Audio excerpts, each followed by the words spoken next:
This conclusion reflects the original public meaning of the clause. When Congress used the term "not subject to any foreign power" in the Civil Rights Act of 1866, it rejected the British conception of allegiance. Senator Trumbull explained that "subject to the jurisdiction thereof" in the clause means not owing allegiance to anybody else. And in 1884, this court recognized that "subject to the jurisdiction" means owing direct and immediate allegiance. The clause thus does not extend citizenship to the children of temporary visa holders or illegal aliens. Unlike the newly freed slaves, those visitors lack direct and immediate allegiance to the United States. For aliens, lawful domicile is the status that creates the requisite allegiance, and the text of the clause presupposes domicile. For decades following the clause's adoption, commentators recognize that the children of temporary visitors are not citizens, and illegal aliens lack the legal capacity to establish domicile here. Unrestricted birthright citizenship contradicts the practice of the overwhelming majority of modern nations. It demeans the priceless and profound gift of American citizenship. It operates as a powerful pull factor for illegal immigration and rewards illegal aliens who not only violate the immigration laws, but also jump in front of those who follow the rules.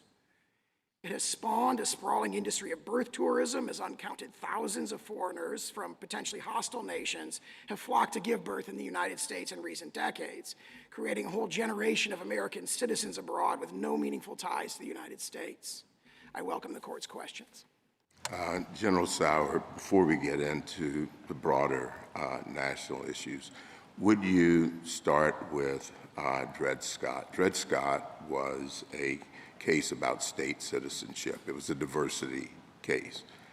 And of course, we know what Chief Justice Taney did with that. How does the Citizenship Clause respond specifically to Dred Scott and answers or changes or corrects its answer as to citizenship?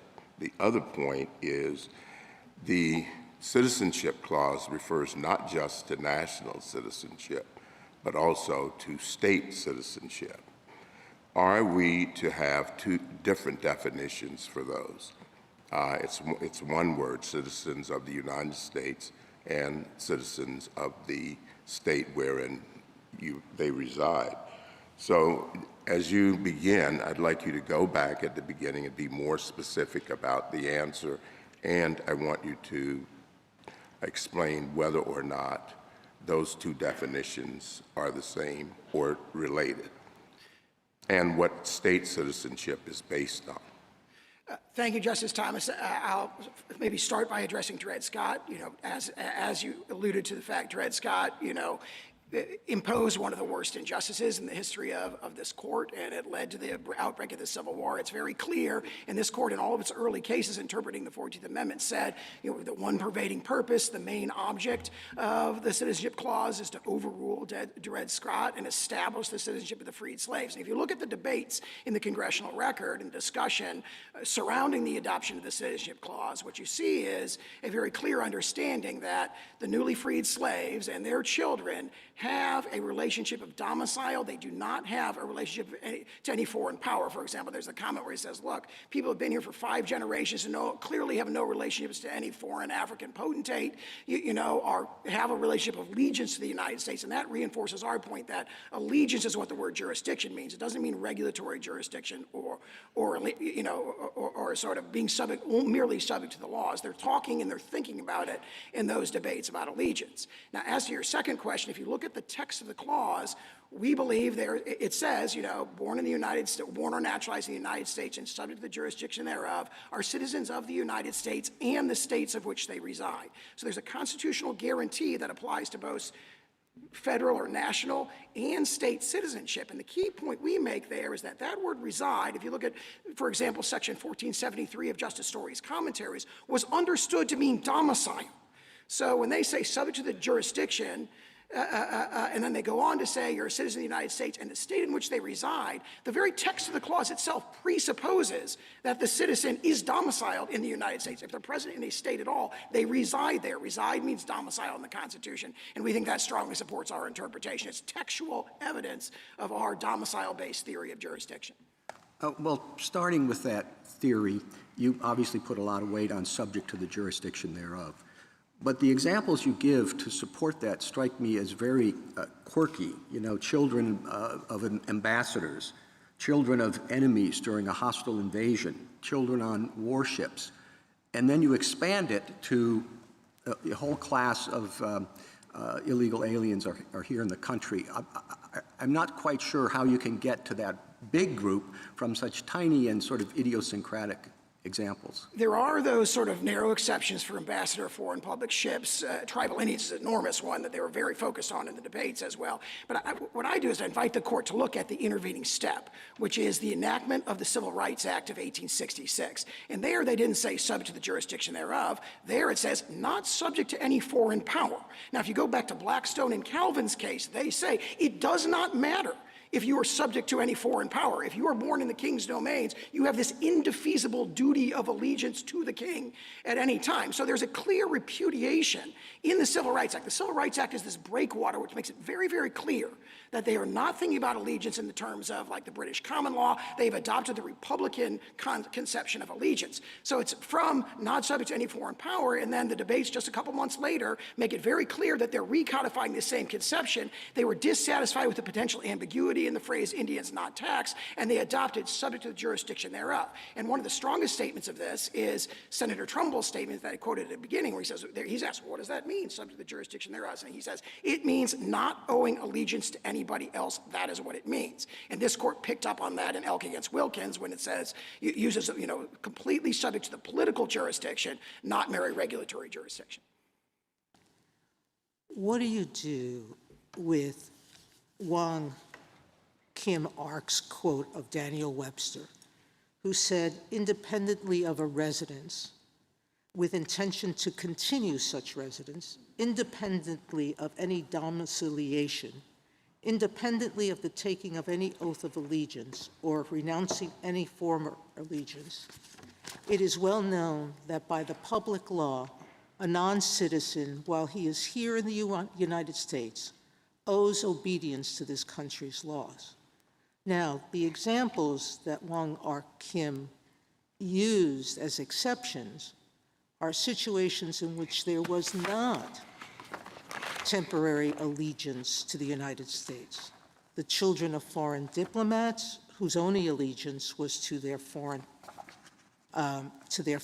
country, and or occupied territory residents, including those citizens in Maine who had been occupied by the British forces. The U.S. had no control over them.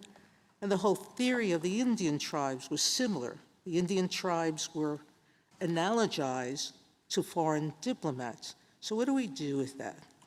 I'd say two things. First, as the Indian tribes, we think that's a case that strongly supports us because, of course, by 1866 and 1868, there was strong understanding that the Indian tribes were subject to the United States' regulatory jurisdiction. But not the same way that temporary foreigners were, meaning there was a real debate going on whether the U.S. actually had jurisdiction over Indian tribes.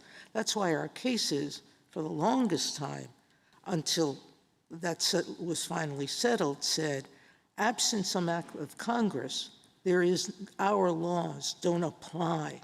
U.S. laws don't apply to Indians on Indian lands, correct? I believe you look at the Rogers decision, for example, that we cite in our brief, where they say that they are subject to the United States. That's later. I'm talking at the time. Yes, at the time. So as to 1817. So what do you do during the debates of the 1866 Civil Rights Act and of the 14th Amendment, with the entire discussion of the people who opposed the amendment, who kept saying, we can't pass it because we're making citizens of gypsies who have no allegiance to anybody, and we're going to make citizens of Chinese people who can't be citizens because we're not going to permit them to be citizens. What do we do with those debates and the fact that the proponents of both acts said everyone who's born in the U.S.? will be citizens? First, as that particular exchange, page 2890 of the congressional record from 1866, Senator Cowan gives this virulently racist statement where he says that. And what does he say right at the beginning of that sort of offensive speech? He says, we can't have children of gypsies, children of Chinese immigrants, we can't have them become citizens. And he says, quote, have they any more rights than a sojourner in the United States? So he's trying to persuade the Republicans to his view by appealing to a common understanding that sojourners do not have children who become citizens. So there's powerful evidence there that everybody understood this to, not sweep in the temporary sojourner. And that's why you see for 40, 50 years, you see every commentator who addresses the specific question of temporary presence saying it's not covered by the clause, including for decades after Wong Kim Ark. General, can I take you back to the Chief Justice's question about the specific exceptions to birthright citizenship that everybody seems to agree were recognized under the common law? And it brings up an important principle about how we interpret the law. When particular problems pop up, lawmakers may enact a general rule. When they do that, is the application of that general rule limited only to the situations that they had in mind when they adopted the general rule, or do we say they adopted a general rule, they meant for that to apply to later applications that might come up? Justice Scalia had an example that dealt with this situation. He imagined an old theft statute that was enacted well before anybody conceived of a microwave oven, and then afterwards someone is charged with the crime of stealing a microwave oven, and this fellow says, well, I can't be convicted under this because the microwave oven didn't exist at that time. And he dismissed that. There's a general rule there, and you apply it to future applications. And what we're dealing with here is something that was basically unknown at the time when the 14th Amendment was adopted, which is illegal immigration. So how do we deal with that situation when we have a general rule? Yeah, I strongly agree with the way that you framed it, that there is a general principle, that's a broad principle that's adopted in the phrase subject to the jurisdiction thereof. And we submit that our theory of allegiance and domicile-based allegiance is what explains those specific exceptions that everybody was aware of, but it is broad enough to sweep in future situations. And as you pointed out, illegal immigration did not exist then. Now, the problem of temporary visitors did exist. And it's very interesting that as you look at pages 26 and 28 of our brief, commentators going from 1881 until 1922 are uniformly saying the children of temporary visitors are not included. Now that logic, we say, it naturally extends. It's really an a fortiori case. If you have someone who enters illegally by the 1880s, there are restrictions on immigration. If you've entered illegally, it's kind of a well-established principle of law going back to the Code of Justinian that says you're not allowed to be there. You don't have the legal capacity to create domicile there. But I think, General Sauer, that what you just said suggests that you can't be arguing in the way Justice Alito suggests, because most of your brief is not about illegal aliens. Most of your brief is about people who are just temporarily in the country, where there was quite clearly an experience of, an understanding of, that there were going to be temporary inhabitants. And your whole theory of the case is built on that group. You don't get to talking about undocumented persons until quite later and at much lesser, I think it's like 10 pages to 3 pages or something like that. So you can't really be going with Justice Alito's theory. You must be saying that there is a principle that developed, that was there at the time of the 14th Amendment. Isn't that right? We agree there's a principle there at the 14th Amendment. It is jurisdiction means allegiance, the allegiance of and this is very strongly reflected in the 19th century sources, the allegiance of an alien present in another country is determined by domicile. And that goes back to the Venus and the Pizarro. It goes through the Katza affair in 1853. It comes right up to Fong Yui Ting and Lau Ao Bu that are decided shortly before Wong Kim Ark. So that's the principle. That principle clearly applies here. I also respectfully disagree with that. And I guess, Mr. General Sauer, where does this principle come from? Allegiance, domicile. Allegiance, I think you point to a Lincoln funeral speech as your primary example of where this principle comes from.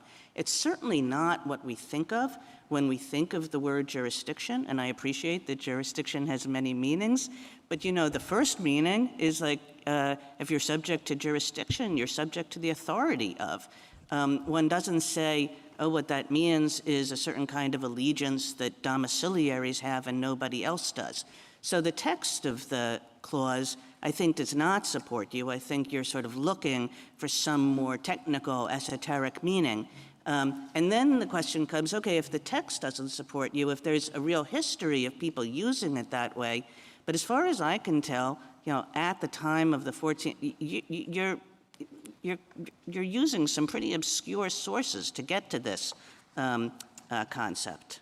Well, I take it straight from the framers' mouths. So, for example, Senator Trumbull was asked, what does jurisdiction mean? He means subject to the jurisdiction. He said, what does that mean? He says it means not owing allegiance to anybody else. He is the principal framer of the Civil Rights Act of 1866. Representative Bigham, who's the framer of the 14th Amendment, is asked, what does it mean in the congressional record at page 1291? He says, within the jurisdiction of the United States of parents not owing allegiance to any foreign sovereignty. And we've cited many, many examples where the congressional debates reflect that. Then you referred to the oration of George Bancroft. That's one of probably 16 sources, but there's at least 13, counting that one in the 12 treatises we cited, pages 26 to 28 of our brief. There is over a dozen sources that specifically address temporary sojourners.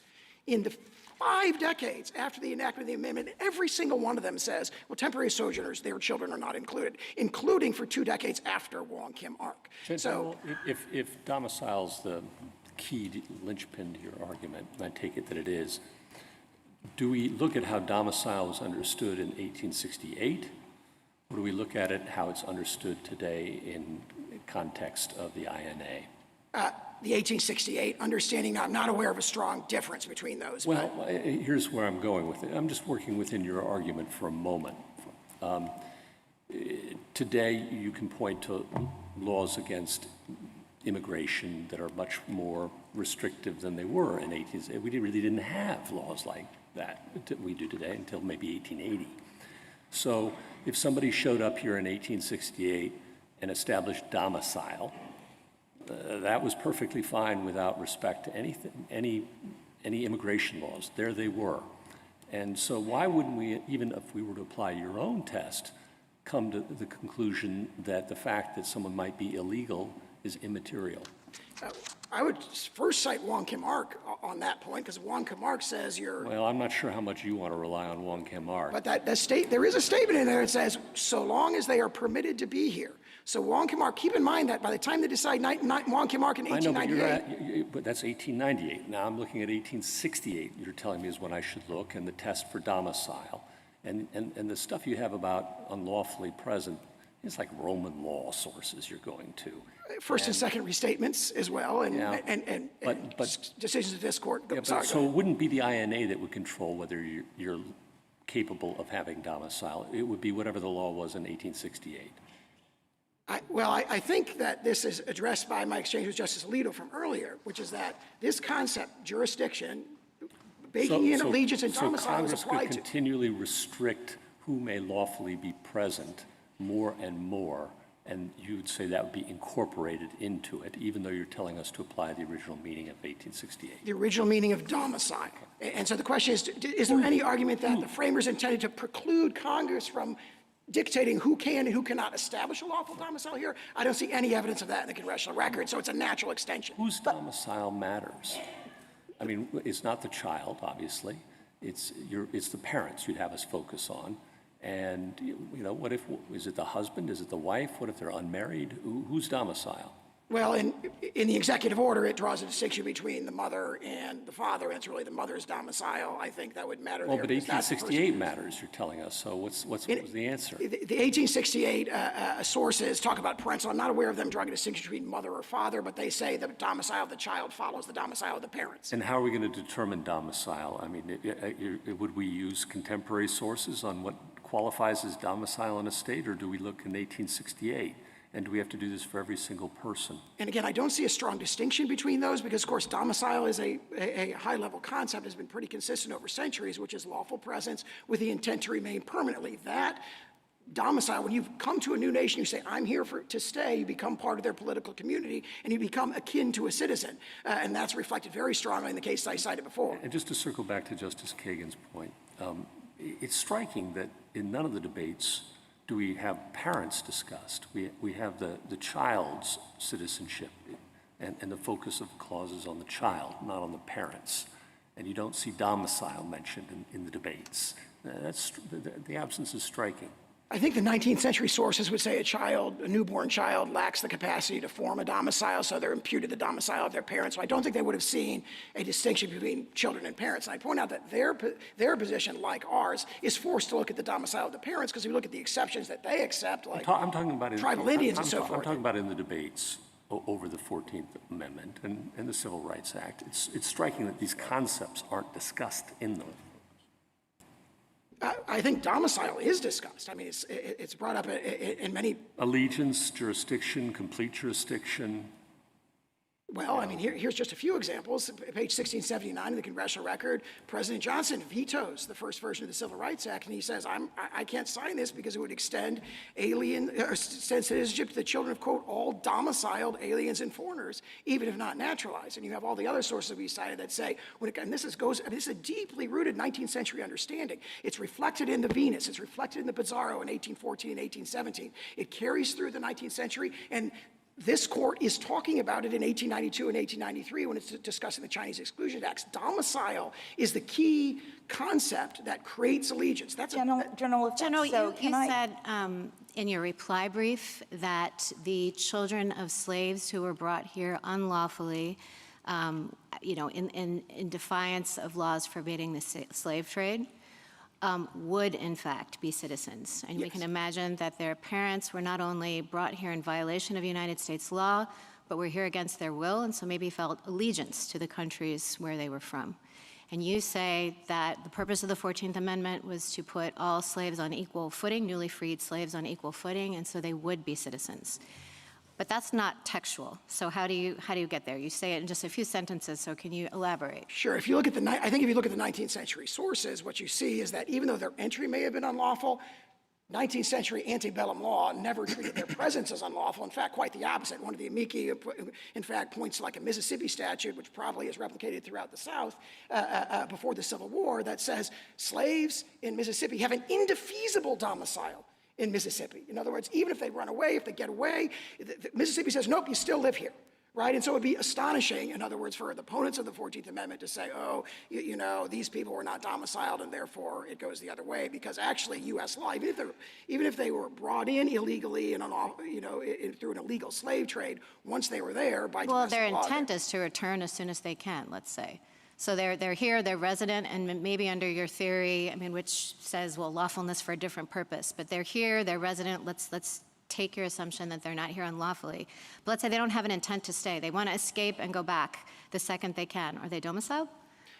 Under the 19th century law, I think this is the flip side of the hypothetical that we were talking about earlier. Under 19th century law, they are treated as domiciled in the United States, so it'd be astonishing. And the debates in the congressional floor talk about not this specific case, but they say, look, slaves who have been forced to come here and have been here are lawfully domiciled here. They don't use the ways domiciled, but they use allegiance. They say they don't have allegiance to, once they've been forced to come here, they don't have allegiance to any foreign or African potentate, and therefore General, that goes How to would that apply to the children of illegally trafficked people today?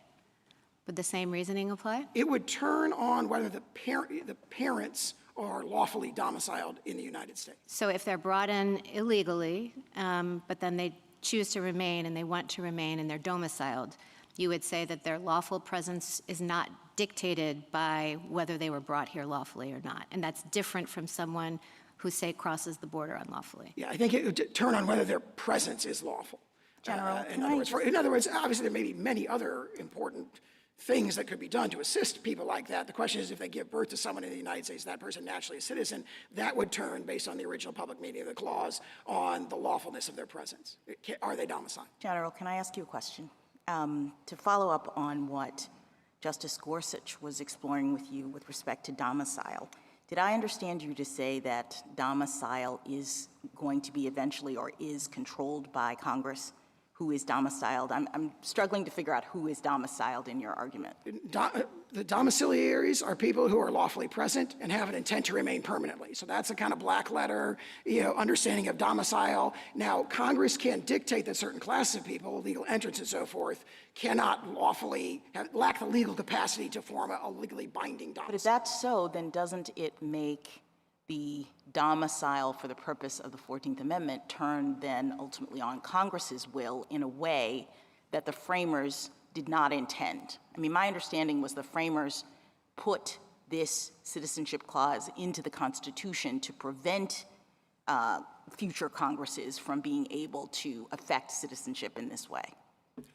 Sure. Very briefly, no, I don't think so, because it is up to the alien whether or not they want to be domiciled here. Now, there may be But I collateral thought you just said Congress can make determinations as to who counts as being domiciled here.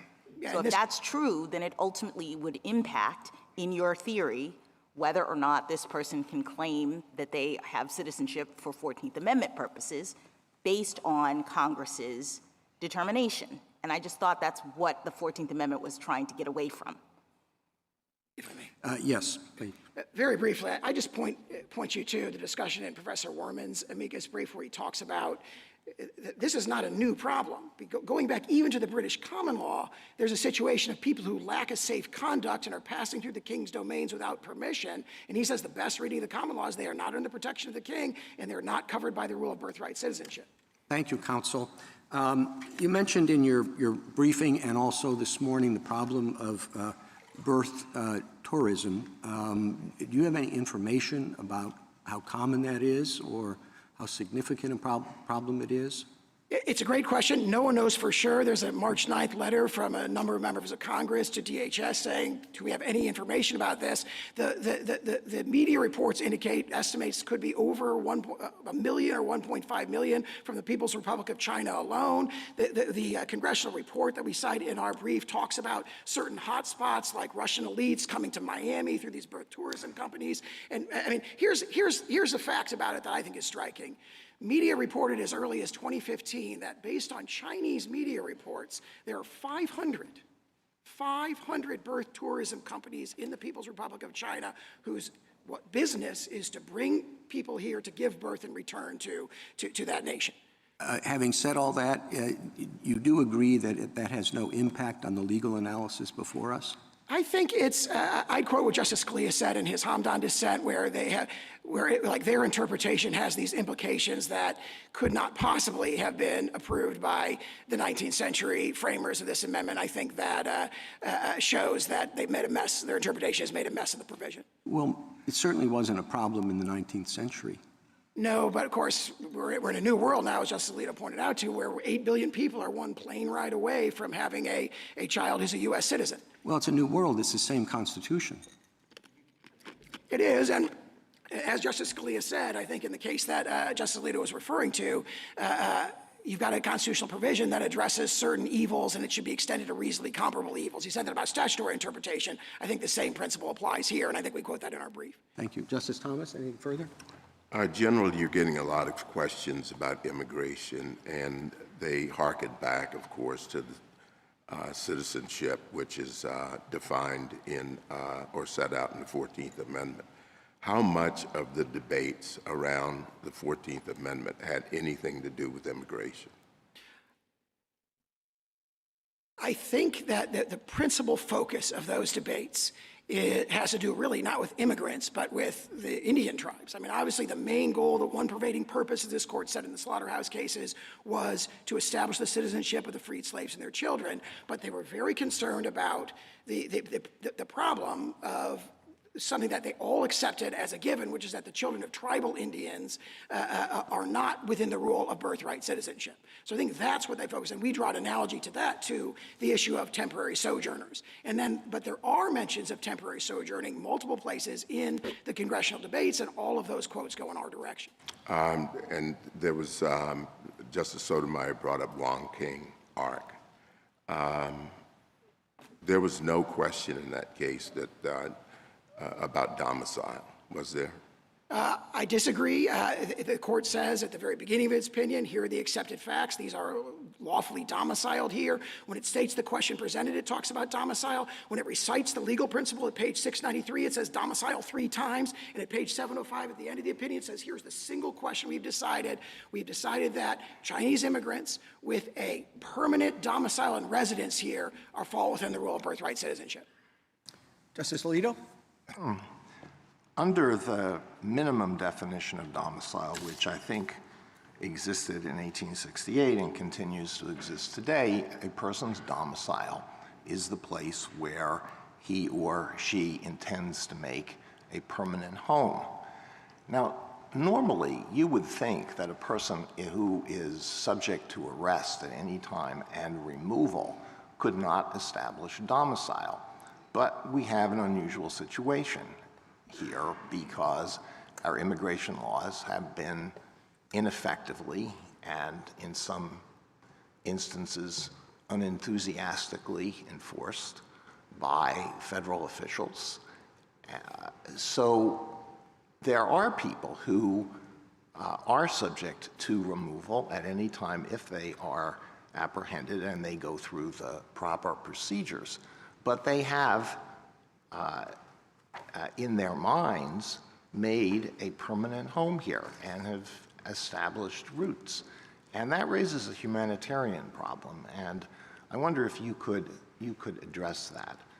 If I may, one legal and one humanitarian. The legal point is if you look at those cases, for example, Carson against Reed, Park against Barr, this court's decisions in Elkins and Toll against Marino, they talk about the legal capacity to create a domicile, excluding someone who may have the subjective intent, which otherwise would be determinative, as being excluded. On the humanitarian point, I would point out, as I said at the beginning, Justice Alito, that the United States rule of nearly unrestricted birthright citizenship is an outlier among modern nations. It's a very small minority of nations that have that rule. For example, every nation in Europe has a different rule, and the notion that they have a huge humanitarian crisis as a result of not having unrestricted birthright citizenship, I don't think is a strong argument. And I point out, obviously, for reliance-related reasons, this executive order applies only prospectively, and we ask the court to rule only prospectively. Justice Sotomayor? I agree with you what the European nation's rule is, but England was always different, wasn't it? Not until 1983 it changed to the That's not quite true. The Wong Kim Ark does a wonderful job of laying out the English rule. And you claim it was different, but there isn't any treatises or scholars who say it's different. English rule was always by birth. Other countries were not by birth. Let me just go to the implications of what you're asking us to do. You are asking us to overrule Wong Kim Ark? Well, Wong Kim Ark's parents were domiciled in the U.S., but they owed loyalty to China. They eventually returned to China. So they didn't have a primary allegiance to the United States. So you're not asking that. Are you asking us to overrule, then, our cases, one of which said that a child of illegal aliens was a citizen? You're asking us to overrule that. No, first of all, we're not asking you to overrule Wong Kim Ark. We agree with the holding of Wong Kim Ark and much of the reasoning. And then as to those later cases starting in 1966, where the court makes sort of, unreasoned references to this issue. Wait a minute, him top you loose. The respondent unlawfully overstayed her visa and gave birth to a child here. The court, Harlan II, wrote, the child is, of course, an American citizen. That person wasn't domiciled here lawfully. So you're asking us to overrule that case? I wouldn't say we're asking you to overrule. We think that's similar to a drive-by jurisdictional ruling where there's a simple statement that's not debated. There's no further analysis of it. There's really an assumption there. And we think that's similar to cases where the court just assumes jurisdiction without discussing it. When we ruled in Trind that Indians could not become citizens, the government then after began to unnaturalize many Indians who had been sworn in as citizens. You ask us to concentrate only on the prospective nature of the citizen's order. But the logic of your position, if accepted, is that the next this president or the next president or a Congress or someone else could decide that it shouldn't be prospective. There would be nothing limiting that, according to your theory. If, as we asked, the court confines its ruling to prospective relief only, which it did in No, I'm Sessions saying against. to you, that's what you're asking us for relief right now.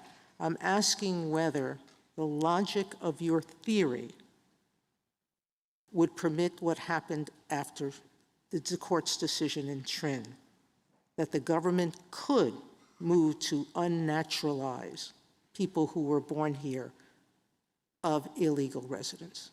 No, we believe the court should do what it did in Sessions against Morales-Santana, where there was a ruling that would have deprived people who are already citizens of citizenship, and the court said this applies prospectively only, and we think that's the appropriate course here. But that's not what we did in Trin. We think that Sessions provides the proper course here, and that's what we're asking. We are not asking for any retroactive relief. Justice Kagan? General, I think even your brief concedes that the position you're taking now is a revisionist one with respect to a substantial part of our history. And I think that that's in large part because of Wong Kim Ark and the way people have read that case, which of course was in the late 19th century, and have read it ever since then. And what that case suggests is, I mean, there's a very clear rationale. You say, oh, it says the word domicile a bunch of times, which it does. It's a long opinion. It says a lot of things. But the rationale of the case is really quite clear. It says there was this common law tradition. It came from England. We know what it was. Everybody got citizenship by birth, except for a few discrete categories, which were the ones that the Chief Justice mentioned at the beginning. And that tradition carried over to the United States, and then what the 14th Amendment did was accept that tradition and not attempt to place any limitations on it.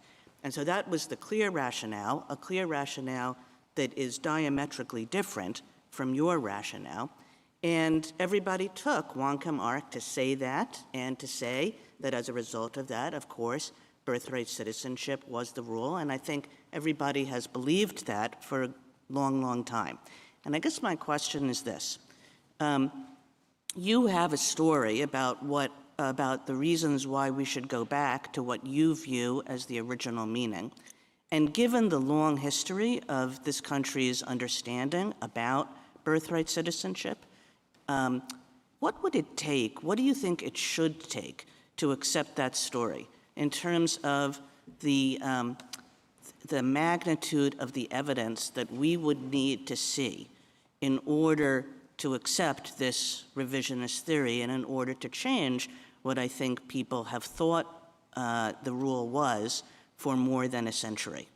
Let me make 2 points in response to that, one historical and one legal. Historical point, I disagree with the way you've characterized the understanding of Wong Kim Ark, and I would point to something that's emphasized in their amici's briefs, which is in 1921, Richard Flournoy, who becomes a senior State Department official in the Roosevelt administration and pushes their theory as to temporary sojourners, writes a law review article in 1921 where he says, I think that children of temporary visitors should be citizens. But he admits that is not the understanding of Wong Kim Ark. He admits Wong Kim Ark did not hold that.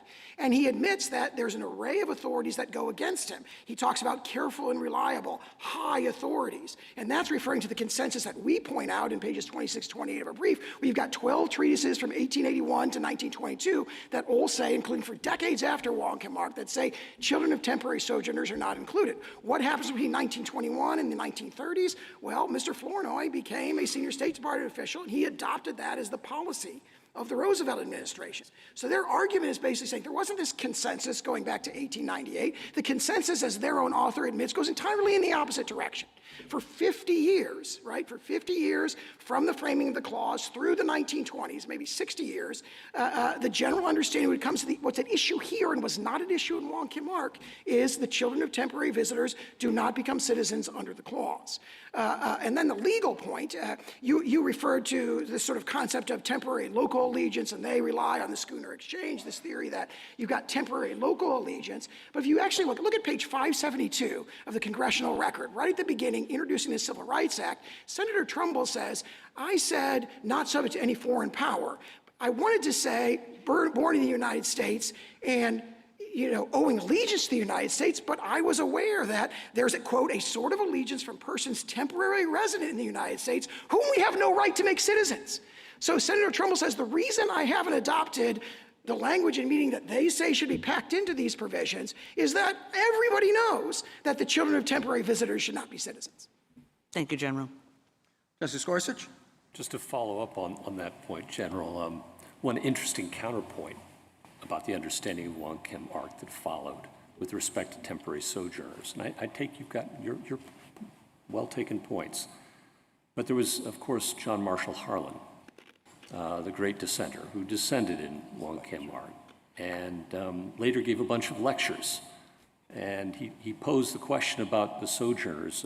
Suppose an English father and mother went down to the hot springs to get rid of the gout, and while there they have a child, now back in England.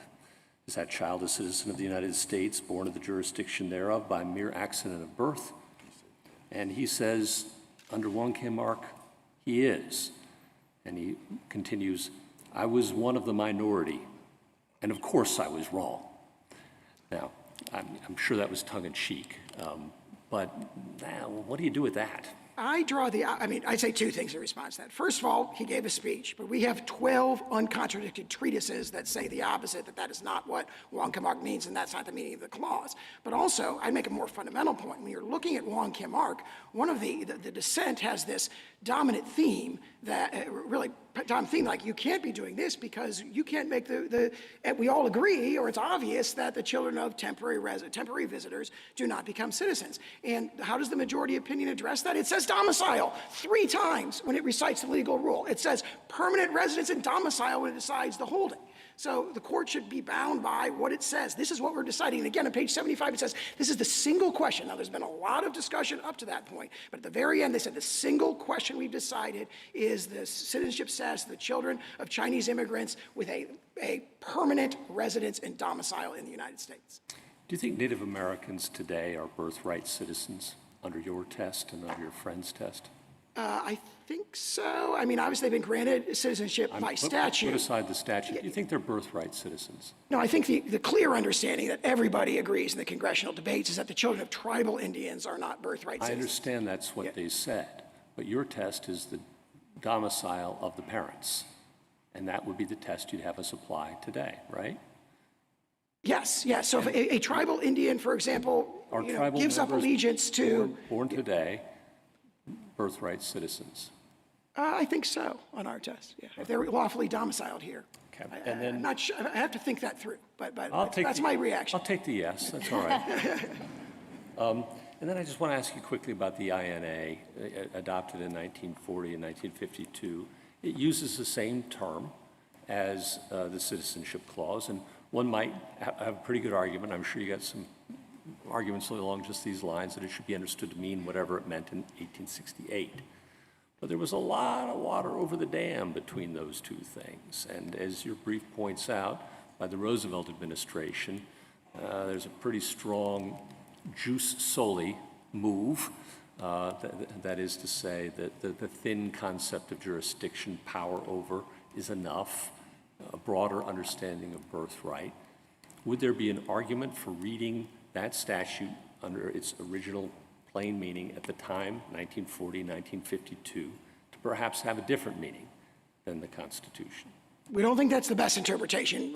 I give 2 reasons. One is it would be very surprising if a statute that says exactly the constitutional phrase subject to the jurisdiction thereof were interpreted to mean something totally different or to ossify a then current misunderstanding of the clause. We think that the best analogy here is probably state long-arm statutes. Take a sort of non-controversial example. State long-arm statutes routinely say we're going to exercise personal jurisdiction to the extent of due process. It takes the constitutional standard and it puts it in the statute, and nobody nobody thinks that those ossify, are limited to the precedent, this court's precedents at the time they were enacted. Everyone thinks that that phrase, due process, incorporates, the developing law of due process and minimum context and so forth, including from this court. So we think that's the best analogy when you're looking at the constitutional phrase itself and you take it out of a freighted context. The natural interpretation is to say this reflects the objective meaning of the Constitution, and the objective meaning of the Constitution is its original public meaning in 1866 and Do you see any notable counterpoints to that argument?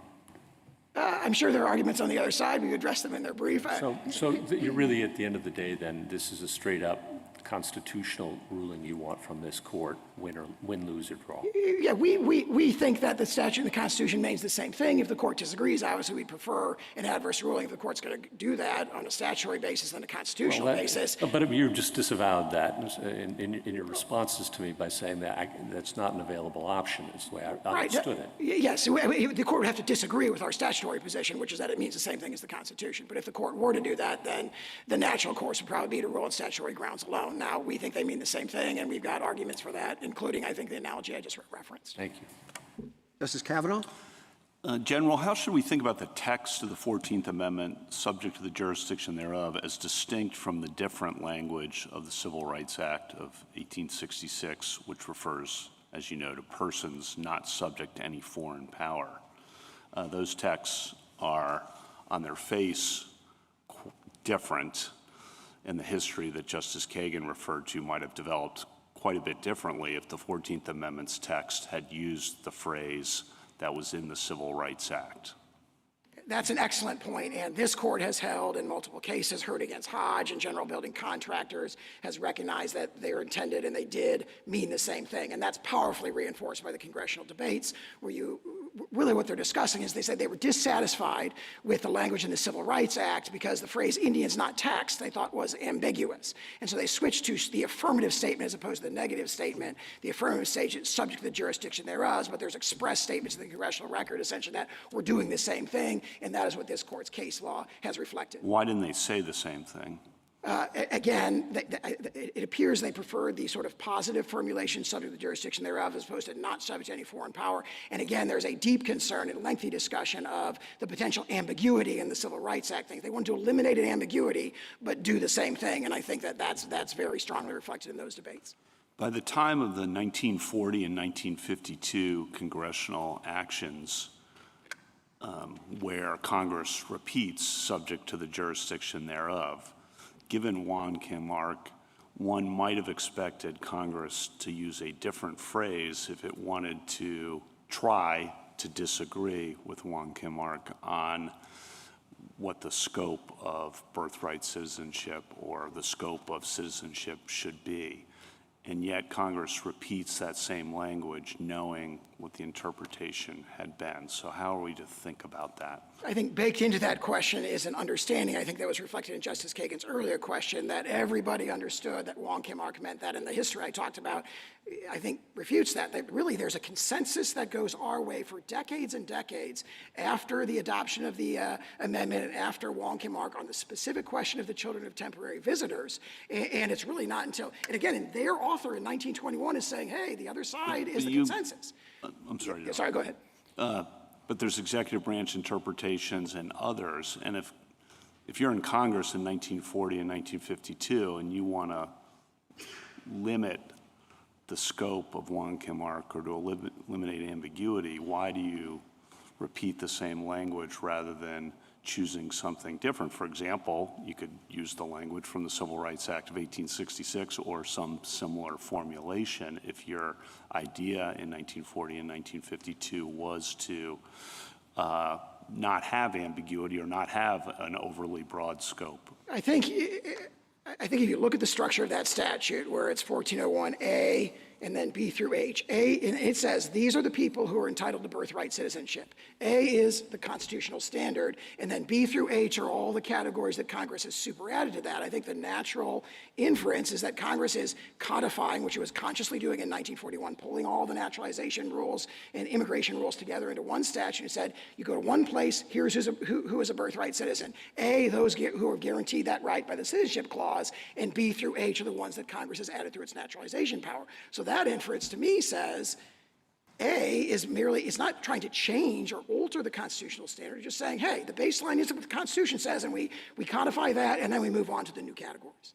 Of what relevance, if any, do you think Section 5 of the 14th Amendment has here that gives Congress the power to enforce the article, the 14th Amendment, by appropriate legislation? Does that give Congress room here, or do you not think so? I do think that a ruling in our favor would leave room for Congress. I don't think you'd have to rely on Section 5. I think that Congress has its own inherent power to grant citizenship by statute. So if the court were to rule in our favor for the classes of individuals that they say should be covered, Congress has the latitude to do that. How much room do you think Section 5 gives, if any, and it may not be any, Congress to interpret the phrase subject to the jurisdiction thereof, or to define that? Is that relevant at all? It's a great question, and I'm thinking about it for the first time. I assume it would be governed by the congruence and proportionality test from this court's case law. How that would apply here, I don't know. And I don't think it's presented, because our contention is that the statute means exactly the same thing. If anything is congruent and proportional, it's that. And I think the court held that in the United States against Georgia. You've mentioned several times the practices of other countries, and that's obviously, as a policy matter, supports what you're arguing here, but obviously we try to interpret American law with American precedent based on American history. That's certainly what I try to do, and I think you try to do. And so why should we be thinking about, even though as a policy matter I get the point, thinking about, gee, European countries don't have this, or most other countries, many other countries in the world don't have this? Doesn't that, I guess I'm not seeing the relevance as a legal, constitutional, interpretive matter necessarily, although I understand it's a very good point as a policy matter. Yeah, I largely agree with that, and you can view it as being raised preemptively, defensively. I'm going first, but obviously the other side in their amici say, make it a prediction, end of the world type predictions, and our point is, it's a very small minority of countries. Almost every country, and certainly all European countries, have a different rule, and the world hasn't ended there. The other side, last one, the other side relies heavily, of course, on Wong Kim Ark, and you disagree with their interpretation. Oftentimes, when you are dealing with a constitutional precedent like this, you might argue, we disagree with that interpretation, but if you adopt their interpretation or agree with their interpretation of that precedent, you should overrule it. And you haven't made that argument here, and I'm just giving you an opportunity to explain why you haven't. Because we think it's totally unambiguous in Wong Kim Ark that the holding relates to domiciled aliens. And so we strongly agree with the holding. We think domicile was the touchstone, and we think that's not a coincidence for the reason I maybe speculated a little bit when I was talking to Justice Gorsuch about how the dissent raises this, and then the majority's like, we're putting domicile in there, so we know that the absurd conclusion that they say would come from this isn't there. But also domicile as kind of the sort of relationship that creates this relationship of allegiance that makes you part of a political community if you're an alien from another country. That's deeply rooted in their understanding when they're doing it. They talk about domicile in Yikwo against Hopkins in the 1892 and 1893 cases, and there's this deeply rooted understanding, again, that goes all the way back to the early 19th century. So we think that's a really important conception. So I mean, we disagree with some of the dicta in Wong Kim Ark that we discuss, and we think there's dicta that goes our way that the other side overlooks. And we're not asking the court to overrule dicta. We just say don't follow erroneous dicta and don't apply it to this brand new situation that was not decided in Wong Kim Ark. Thank you. Justice Barrett? So General Sarr, I want to zoom out a little bit and think about jus soli and jus sanguinis. So as I understand it, at the time of the 14th Amendment, those were the two dominant approaches. Jus soli, the English common law, roughly following the soil. Jus sanguinis, roughly citizenship following the parents. Now, jus soli was very generous on the soil, the English common law, and so it extended citizenship to those born there who may not have been born of parent citizens. But jus sanguinis, if parents who were citizens and had a child abroad, then that child's citizenship followed the parents. So one thing that's puzzling me about your argument when I think about the ratification of the 14th Amendment, in many ways it would have made sense for them, and you acknowledge the jus sanguinis in citing Vattel. It would have made sense in some ways for them to say, okay, we're going to follow, if they wanted to accomplish what you're saying they wanted to accomplish. You could say, well, we're going to follow jus sanguinis because we're going to make it all right on parentage. But instead, I mean, the 14th Amendment, we're talking about subject to the jurisdiction thereof, but it also says born in the United States. So you have the solely kind of point there, but you're saying it narrowed that point by tying it to the citizenship of the parents, at least as to soil. But I take it you're not arguing that United States citizens who have children born abroad would qualify for birthright citizenship. So it's kind of a narrower view of both the traditional jus soli rule and a narrower view of the jus sanguinis rule. So why would they have done that? And if they were going to invent an entirely new kind of citizenship, like an American brand, why wouldn't we have seen more discussion of that in the debates? I think you do. And I would say, I think the right way to conceptualize it, it is a modified jus soli. Because even the British sources don't just say you're born here, you're a citizen. They say you're born here and you have to be under the protection of the sovereign. You have to have a relationship of allegiance. Allegiance is the word in Calvin's case. But they don't focus on the parents, it's the child. And your approach focuses on the parents' allegiance. Yeah, I'm not sure that that's true of the 19th It seems a century little sources, ambiguous, and I'm going to ask your friend on the other side that question. Let me point out then that there are two criteria. One is birth on the soil, and the other is legiance or allegiance. What we have is birth on the soil remains the same, right? And so they are, and that's why so much of Wong Kim Ark is actually we agree with, because they are adopting a modified British rule. They are not going the French rule, that Vattel talks about, where it's like, who's the citizen? That had to be done by statute, as you pointed out, which it was in 1401. But what they've got is they say birth in the United States and subject to the jurisdiction thereof. That is talked about as allegiance, allegiance, allegiance in the congressional debates, but they were clearly not incorporating the British feudal monarchical conception of allegiance where it's indefeasible. I mean, going back to the early 1700s, our nation had repudiated the notion that citizenship is indefeasible. The expatriation statutes from the late 1700s reflect that.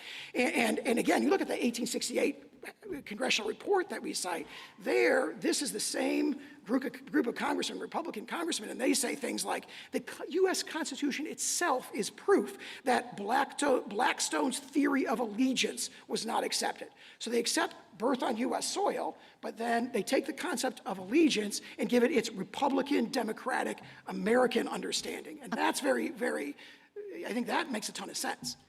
Okay, and let's talk about its applications. So, there are some, I can imagine it being messy in some applications. So what would you do with what the common law called foundlings? The thing about this is then you have to adjudicate, if you're looking at parents, and if you're looking at parents' domicile, then you have to adjudicate both residence and intent to stay. What if you don't know who the parents are? I think there are marginal cases. That one, I think, has the benefit of being addressed in 1401F, where it talks about... Yeah, but what about the Constitution? Under the Constitution, domicile is a constitutional standard in all kinds of other situations. Well, and it's hard. Diversity jurisdiction, personal jurisdiction, sorry. Well, yeah, and personal jurisdiction, 1332, diversity jurisdiction. And the thing is, it has to be litigated because it turns on intent. And the virtue of both jus soli and jus sanguinis, whichever one you pick, it's a bright line rule. How would it work? How would you adjudicate these cases? You're not going to know at the time of birth for some people whether they have the intent to stay or not, including U.S. citizens, by the way. I mean, what if you have someone who is living in Norway with their husband and family, but is still a U.S. citizen, comes home and has her child here and goes back? How do we know whether the child is a U.S. citizen because the parent didn't have an intent to stay? I'd say make 2 points, one practical, one legal. The practical point is under the terms of this executive order, you don't have to because the executive order turns on objectively verifiable things, which is immigration status. Are you lawfully present but temporarily present, or do you have an illegal status? So those kind of taking evidence, so to speak, under subjective intent wouldn't be done. And as to the constitutional point, obviously domicile is baked into a lot of constitutional and legal concepts, and there may be situations where facts are determined, but if you look at the guidance that all the agencies did after this court in Costa said the agency could go forward and issue guidance, the guidance provides, I think, very, very clear, objective, verifiable approaches to doing this. And so as a practical matter, I don't think it's presented by this executive order. Thank you, General. Justice Jackson? Good morning, General. So I guess I am looking at your position in this case, and it boils down to requiring us to do at least these two things. One is believe that the framers were not importing the common law rule and understanding of birthright citizenship. And the second is to believe that what they were doing was departing from that common law rule in the way that you suggest. That is, they were seeking to have this turn on domicile. I think you have a number of hurdles to accomplish those two things. One of which, I think, is that when we look at this court's case law, and no one, I think, has mentioned Schooner's Exchange, but it appears that that was an 1812 case in which it seems as though the court had already accepted, at the time of the ratification of the 14th Amendment, that the allegiance that you were talking about was the English common law rule. That, in other words, allegiance meant that you are covered by the laws of the jurisdiction, that you can rely on that jurisdiction's protection. That's what allegiance meant. Now, you're saying today, no, allegiance meant something about loyalty or that kind of idea. But if the Supreme Court had, prior to the 14th Amendment, established that allegiance meant the common law definition, I think your first hurdle is to help us understand why we would believe that when the 14th Amendment was ratified, the framers weren't just incorporating what we had previously said it meant.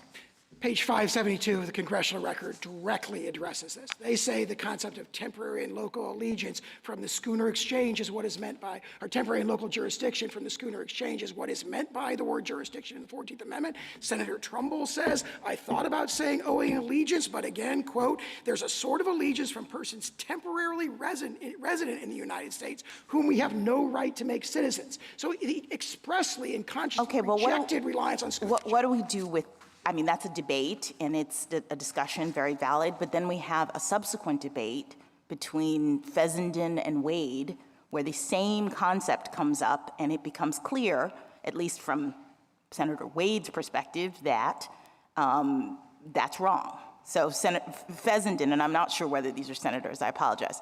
Fessenden says, suppose a person is born here of parents from abroad temporarily in this country. Wade responds, the senator says a person may be born here and not be a citizen. I know that is so in one instance, in the case of the children of foreign ministers who reside near the United States, et cetera, et cetera. So it appears as though in that exchange, at least Senator Wade believed that the English common law understanding of what it means to have allegiance, to be a temporary person on the soil, was what was being adopted.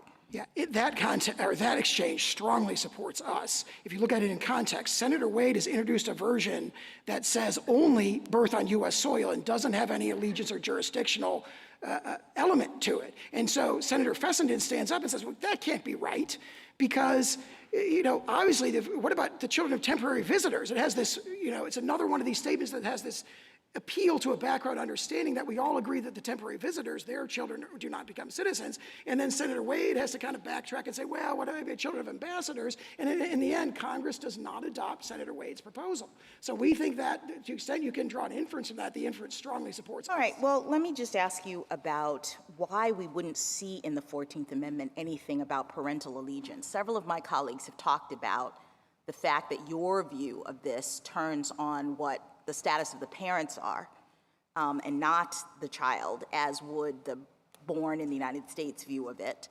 Can you help us understand why we wouldn't expect to see a mention of parents in the text of this amendment? I think it was well understood that, for example, children cannot, newborns cannot form domicile, so it followed every 19th century. That assumes domicile is in the test, and I'm asking you, how do we know that Congress did adopt the test that you say it adopted? Yeah, when you're looking at 19th century conceptions of allegiance, the notion that the allegiance, again, we say domicile is instantiating the concept of allegiance for aliens as opposed to citizen.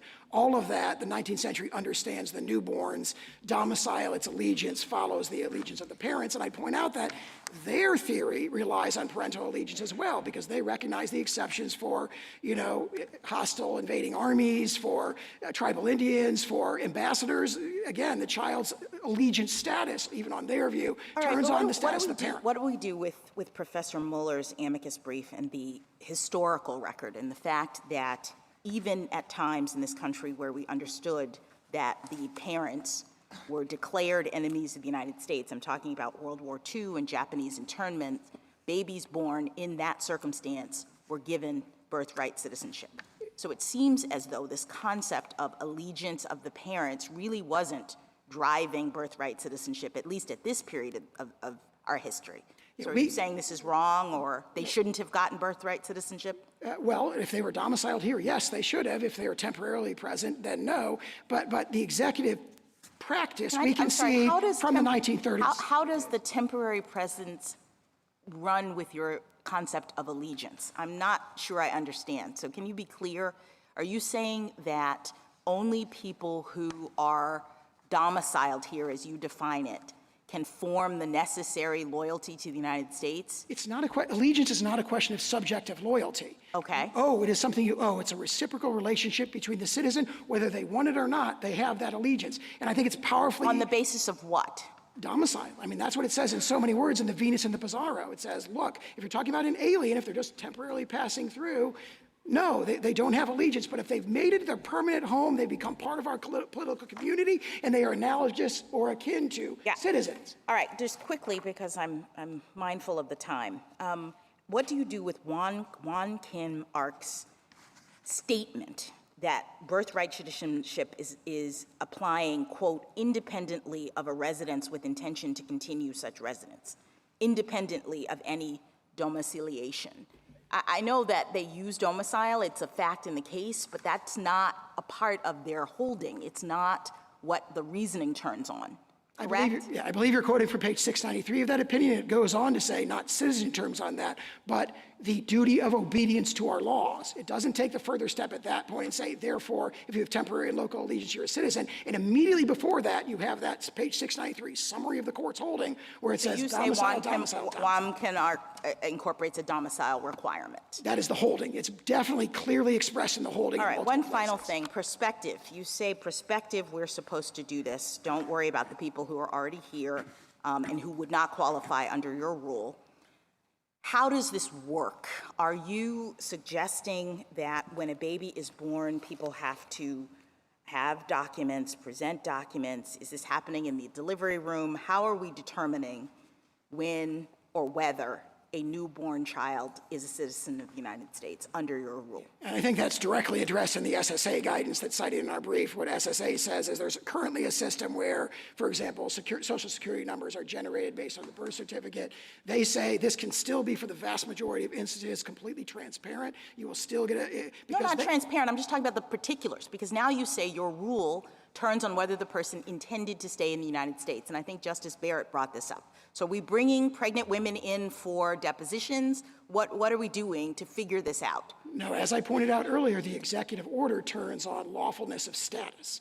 So if you give birth to a baby in the hospital right now, it gets the birth certificate in the system. There's a computer system. So there's no opportunity, there's apparently no opportunity then for the person to prove or to say that they actually intended to stay in the United States. Absolutely not. The opposite is true. Their opportunity to dispute if they think they were wrongly denied, which would only happen in a tiny minority of cases, is directly addressed in that guidance. After the fact. Yes. After their baby has been denied citizenship, then we can go through the process. Yes. And the way that, I mean, I'm summarizing because I'm not an expert on computers, but there's a computer program that currently automatically generates a Social Security number. SSA says, look, a Social Security number, non-citizens can have them if they have work authorization, so it doesn't prove citizenship. We'll give you a Social Security number, provided that the system automatically checks the immigration status of the parents, which there are robust databases for, and then it appears no different to the vast majority of birthing parents. Thank you. Thank you, counsel.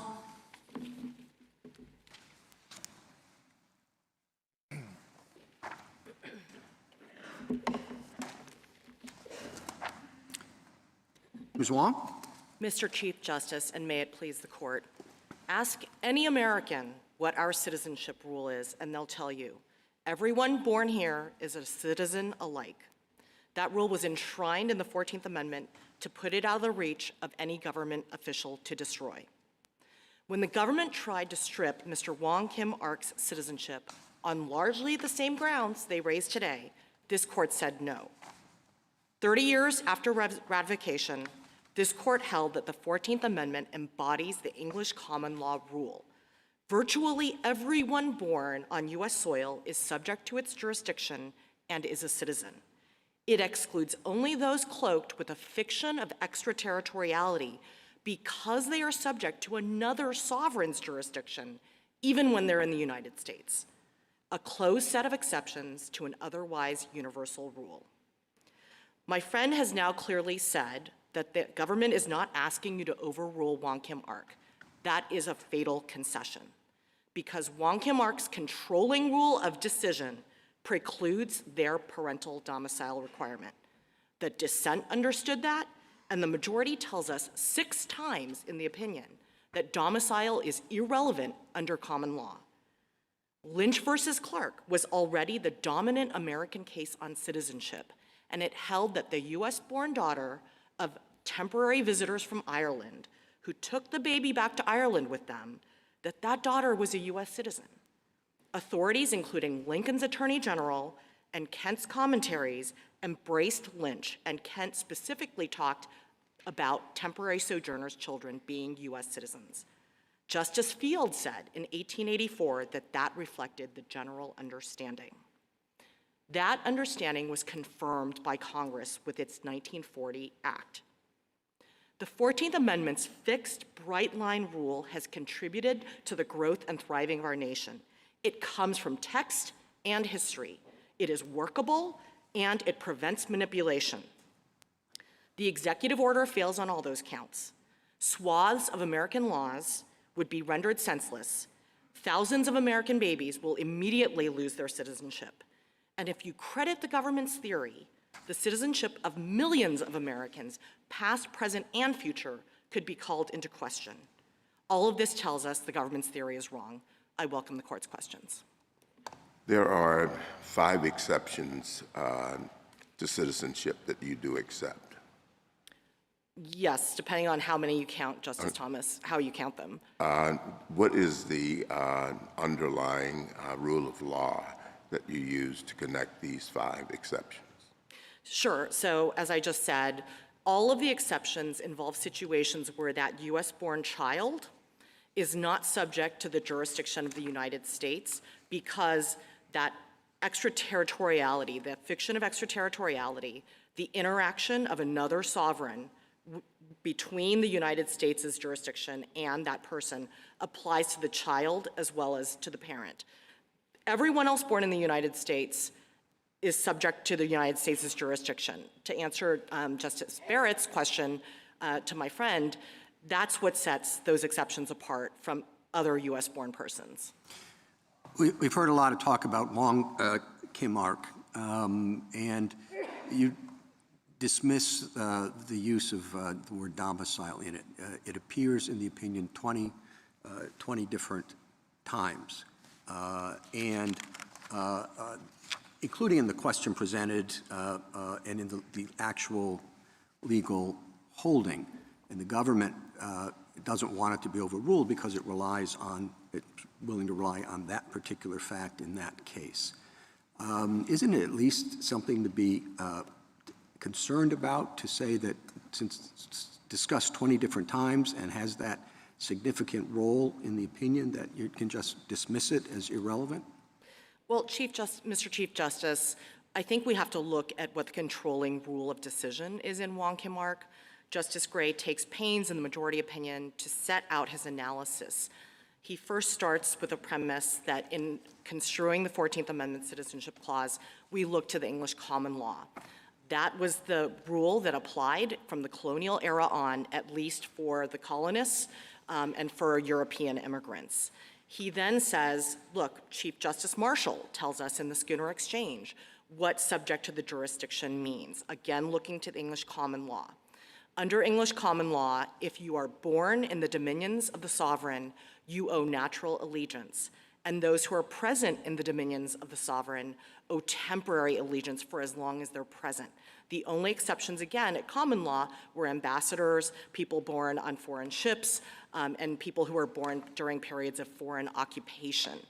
He then gets to the government's favorite page, 693, where he says, look, we have had this rule in the United States as to citizenship, at least for white Americans, from before independence.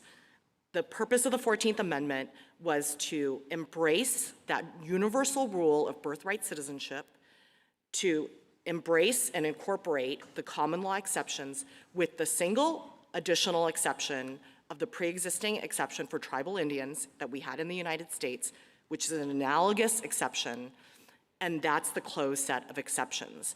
You can't make sense of the holding in the case without looking to the controlling rule of decision, which is the common law.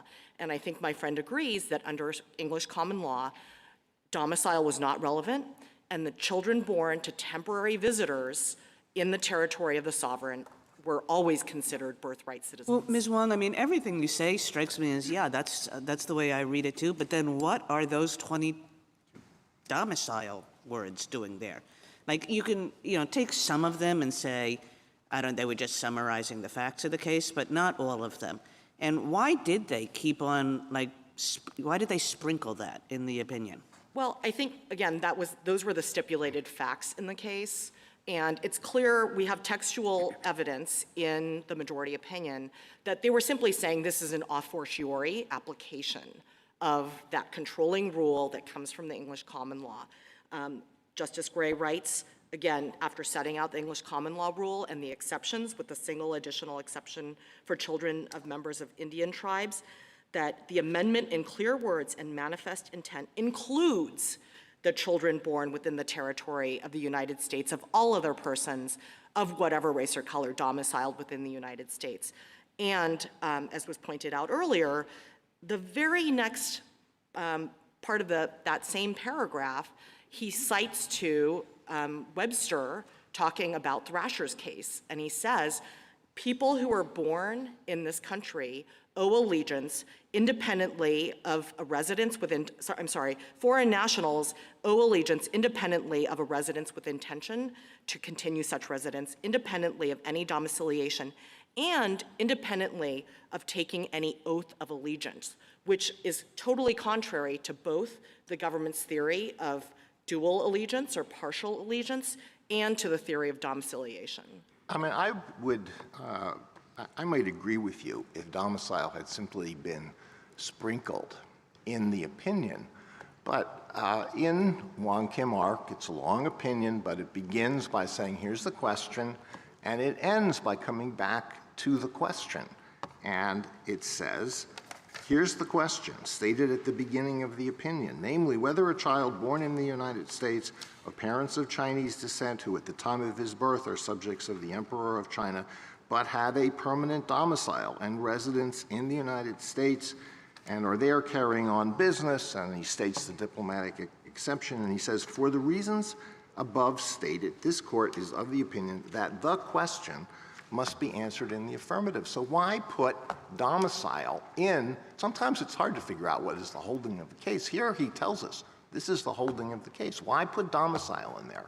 Well, it's just something, it's something irrelevant that he wanted to throw in. It's like, whether a child born in the United States of parents of Chinese descent who once resided at a particular address in San Francisco, who attempted to enter the country at the port of San Francisco, why put it in if it's irrelevant?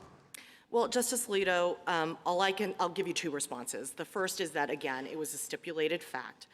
The second is that regardless of what the judgment in the case was, which again was an a fortiori application of the rule of decision, the rule of decision in Wong Kim Ark has binding precedential effect.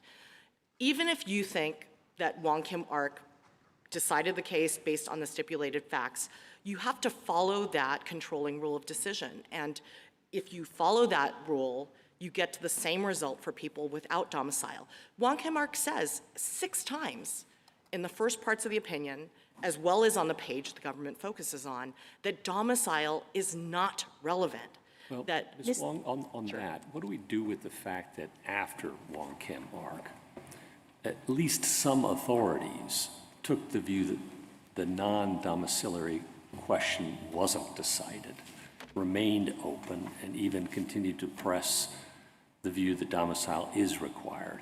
Now, I know you've got a lot of good stuff on your side, too, but what do we do with the fact that many sound legal authorities thought it remained an open question, even if one of them wasn't John Marshall Harlan?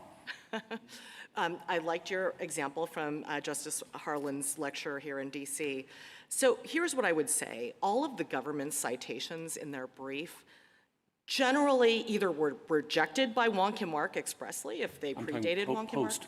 If we're trying to understand how the legal community understood what happened in Wong Kim Ark, Sure. it seems to me it's a mess. So- And maybe you can persuade me otherwise. I think I can, Justice Gorsuch.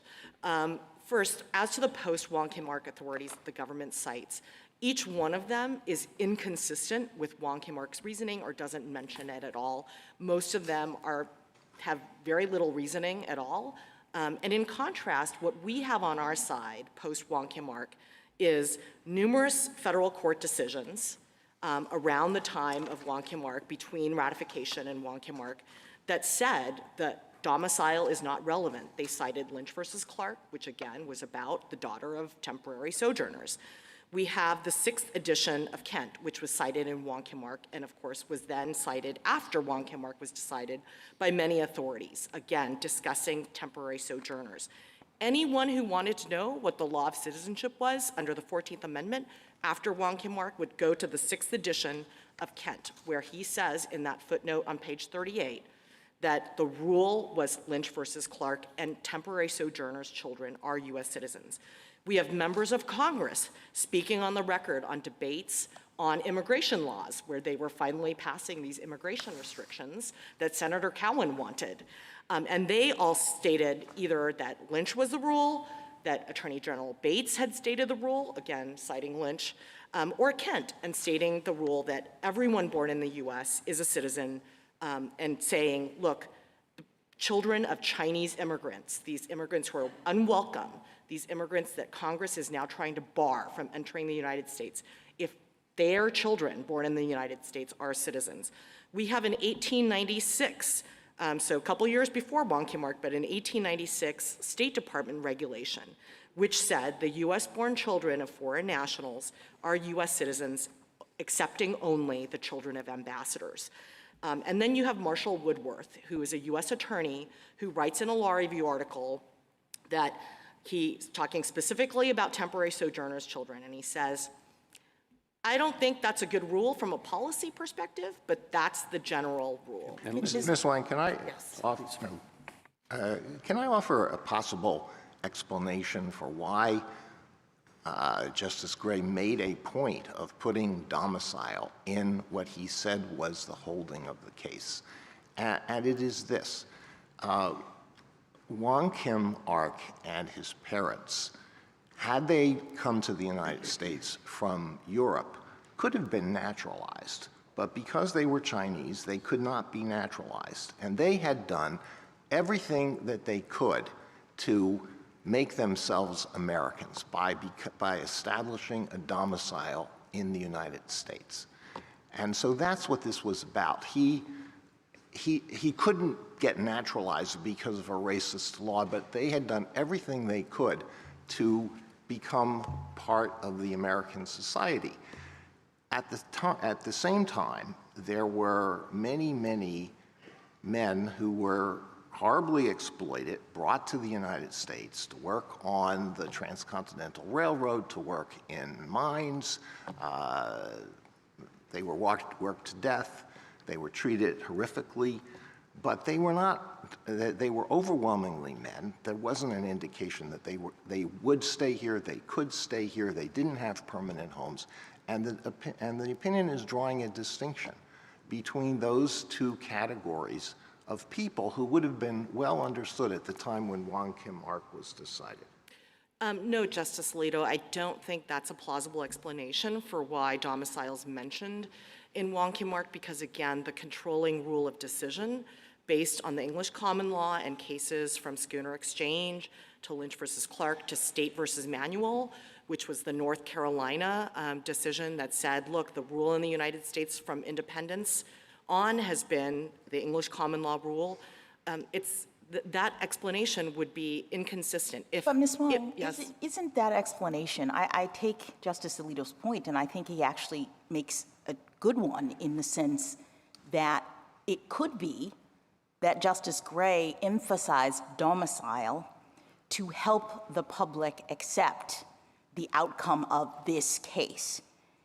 You're suggesting that the emphasis on domicile was not a part of the rule, meaning he wasn't saying you had to be like a foreigner who is doing everything they can and who can't be naturalized, but he might have emphasized those facts in this case precisely because Chinese immigrants were unwanted, precisely because he had to get this out into the public and people were going to say, whoa, you're saying these people have to, this baby has to be a citizen? And so one could imagine that it was important from a standpoint of helping people accept this citizen rule under these circumstances to emphasize that these particular people in this case were in Justice Alito's first category. I think that is very possible, Justice Jackson, and as evidence of that, I would point to the fact that if you look at the briefing in Wong Kim Ark, you'll see that even though the parties had stipulated in the district court that Wong Kim Ark's parents were domiciled in the United States, when the case came to the Supreme Court, the government's brief argued that it was impossible for Chinese immigrants to have domicile because they expressed the view that was common among people who opposed immigration by Chinese nationals to the United States. There was a common view that Chinese people were inherently temporary sojourners in the country. And so I do think it's possible, Justice Alito and Justice Jackson, that he was trying to dispel that notion and tell the government. Absolutely, that at least it reads as though he's trying to calm everyone down. These particular people were domiciled, but we're following the English common law rule. And when you look at the English common law rule, domicile is not a factor. That's right. I think, you know, who knows why the majority opinion mentioned domicile. We know is a stipulated fact. We know the government tried to renege on that stipulation and rely on this assumption on the part of anti-Chinese advocates at that time that Chinese people couldn't form a domicile in the United States, and he followed the English common law rule. Ms. Wang, can I move? Go ahead. I just wanted to ask you a question about how the exceptions fit within the general rule. You've called them exceptions, and some of the common law sources call them exceptions, so I take that point. But if we think of use solely as tied to the territory, and we look at the exceptions as territorial in a sense, then they seem kind of like natural outgrowths of that rule, and this is what I mean, and this is where I want your help with how the exceptions played out in practice. If you look at Indian reservations as unique places because Indians were quasi-sovereign, separate nations in the American system, if you look at occupied alien territory as territory that's outside the jurisdiction of the United States, and then if you look at the diplomatic exception, almost like diplomats and their children had little bubbles around them, like the embassy is really the territory of that country, and even when they're traveling around, they're all not subject to the jurisdiction by virtue of this territorial fiction. Are those just applications of the rule? And if they are, then what happens to alien enemies like the German spies in Ex parte Quirin, or what happens to Indians who are actually not on the reservation but may be born, say, in Baton Rouge? How does the rule apply in those situations? Does it travel with the person, or is it tied in some sense to the land? Sure. So let me answer each part in turn. So the thing that all of the exceptions have in common, again, is this sense that the person has this fiction of extraterritoriality around them. Let's set aside the Indian tribal exception for a moment and come back to it. So the example of enemy aliens, for example, ex parte Kieran, is one that is answered by Justice Story in both Inglis and in Rice. And the touchstone under the American application of English common law was that in wartime, the touchstone is whether there's a foreign occupation of US territory. So, And that's, just to interrupt for 1 second to Sure. clarify, and that is territorial. Sometimes, it just seemed to me that the rule varied. Sometimes it was stated as enemy alien, and sometimes it was focused on occupied territory. Sure. So the rule, I don't think there's a separate rule for enemy aliens, and the government's briefs describe the exception as an enemy alien exception. I don't think that is the best way to think about it. Rice and English tell you that when the British forces are occupying Castile, Maine, no one is subject to US jurisdiction there because Britain is governing Castile, Maine. And Justice Story explains, look, if the US then retakes that territory, babies who are born to US citizens by what he calls post limine become US citizens. So that's the way to think about any wartime situation, enemy aliens or otherwise. As we heard earlier, Professor Muller's amicus brief tells us how we've thought about enemy aliens in wartime. Even in World War II, when the United States was detaining Japanese nationals who were deemed enemy aliens of the United States, when those enemy aliens had babies in these detention camps, everyone agreed that those babies were US citizens. And Professor Muller goes on to explain that there are many cases of those US citizens going on to a lifetime of government service to the United States. Everyone agrees those babies are US citizens like everyone else. So again, the touchstone for enemy aliens is So what about Indians? What about the Indian who's off the reservation or born off of a reservation? Sure. So to start with the basics, I'll refer to the Indian tribal exception just to use the term of art. The Indian tribal exception, Elk versus Wilkins tells us, comes from the constitutionally unique status of Indian tribes. In the Indian Commerce Clause, we know that tribes are treated as basically quasi-sovereign nations. We know that from the Marshall Trilogy of cases. We know from Worcester versus Georgia, where Chief Justice Marshall said that the tribes are essentially a distinct political community. Well, I understand all that. So just in the interest of time, just to focus you, I understand why the Indians are treated differently for purposes of the law, but I want to know, is it tied to territory or is it tied to the status of someone as a member of a tribe? Because if you're looking at it because of the special relationship of Indians to the United States as a matter of the Constitution, et cetera, well, I mean, citizens of France are citizens of a different sovereign as well. Sure. So Elk versus Wilkins doesn't really answer that question. The court says there are two ways to look at this. Either you look at it as the tribal member is like an ambassador, or you can look at it like there's a territoriality issue where people are born on tribal lands, and therefore they're essentially, I think he says, Justice Gray says at one point, we might as well be talking about someone who's born in Mexico. Well, there's a lot in Elk, and some of it's not terribly helpful for you, it seems to me, because Justice Gray, again, strikes again, says that they may be subject in some degree or respect to the United States. So there's some jurisdiction. He says they're born in the geographic limits. They are in a geographical sense born in the United States.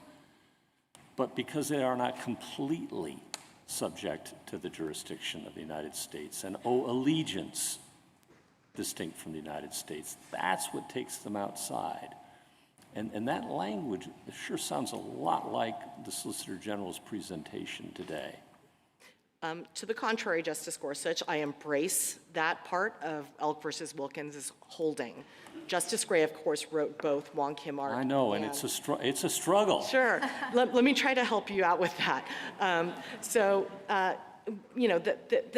The government tries to make it seem as though what sets the exceptions apart, what defines the exceptions, is that the government has some maximum theoretical power.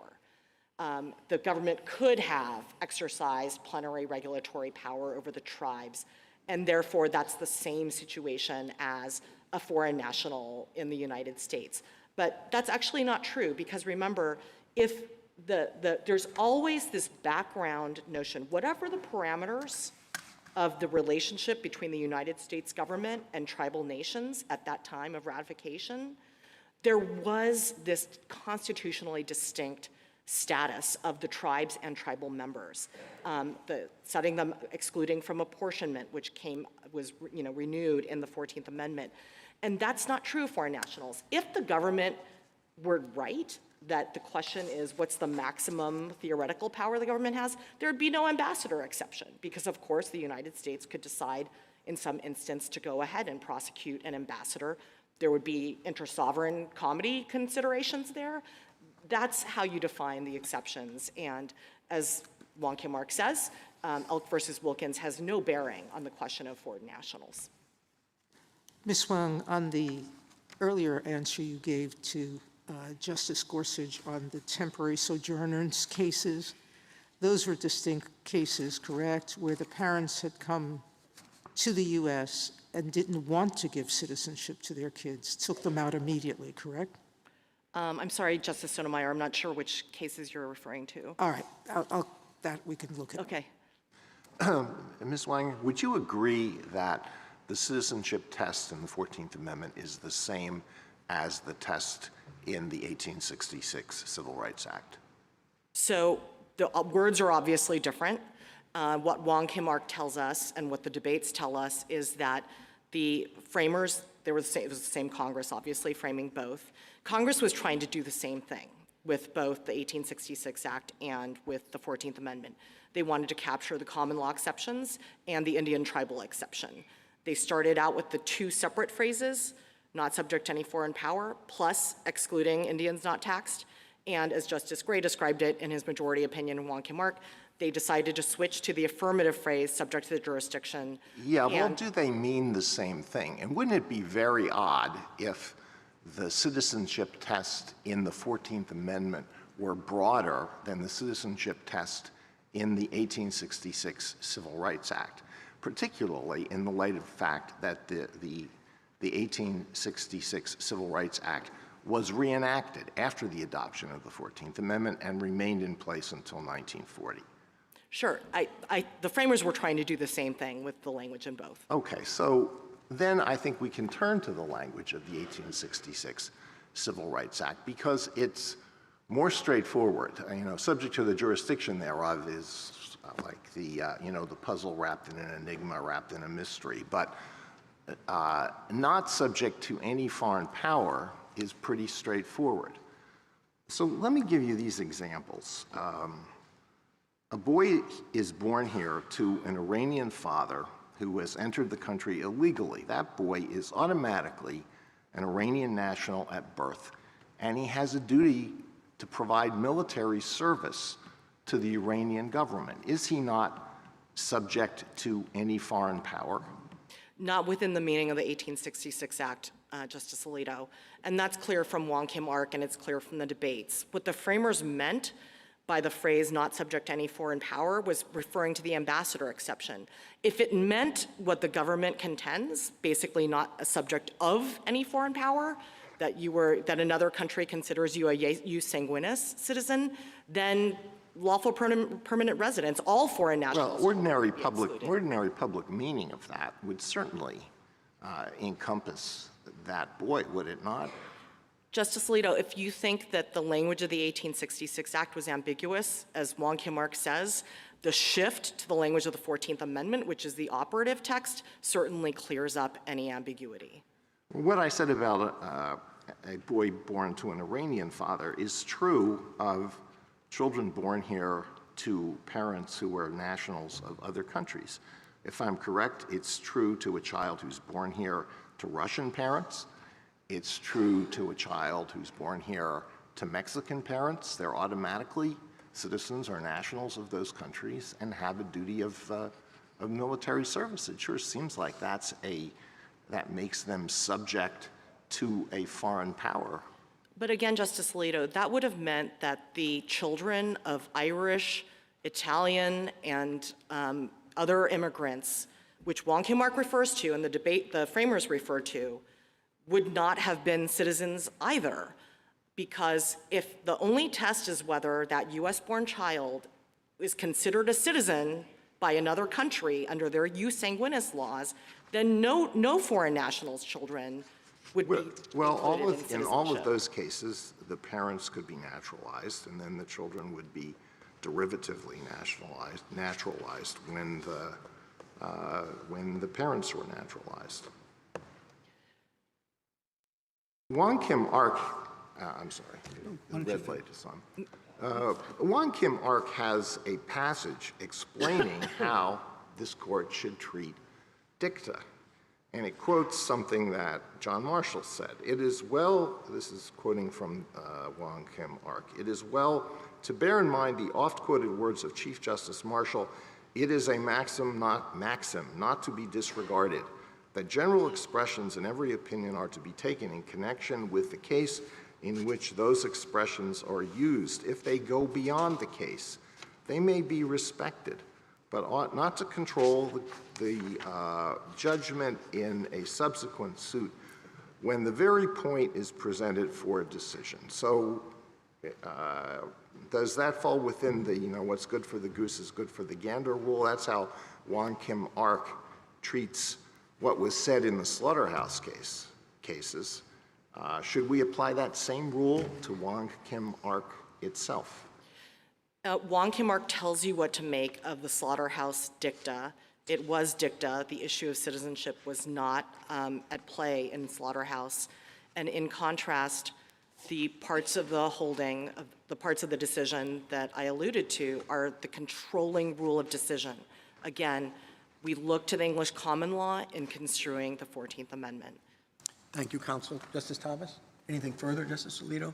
Well, just a couple more questions. So if those who framed and adopted the 14th Amendment had wanted to limit the citizenship test to just those specific groups that you concede fall outside the birthright citizenship rule, why didn't they refer specifically to those groups? Why did they adopt a general rule? They could have said all persons born or naturalized in the United States, excluding Indians not taxed and those ineligible under common law, are citizens of the United States and of the state wherein they reside. Or they could have said all persons born or naturalized in the United States, excluding Indians not taxed and the children of foreign ambassadors or foreign invaders, are citizens of the United States and of the state wherein they reside. But they didn't do that. They adopted a general rule. So what's the explanation? I would say the Wong Kim Ark tells us what the explanation is, that the framers of the 14th Amendment, after overriding President Johnson's veto, wanted to adopt a universal rule with a closed set of exceptions. And they believed that, subject to the jurisdiction of the United States, did that. And that term does describe both the universal general rule and the common law exceptions, with the sole additional American exception for tribal Indians. Thank you. Justice Sotomayor? Ms. Wang, I've not quite understood the Solicitor General's argument that lawful domicile somehow changes the U.S.'s dominion over a person or allegiance. Even in Justice Alito's examples, if your parents are Iranian, if you get lawful permanent residency here, that child still, by their laws, when it leaves the United States, must serve in the Iranian army, correct? Well, I don't know the answer to that. What I can tell you is that under Wong Kim Ark, the court says, we don't care about problems of dual nationality.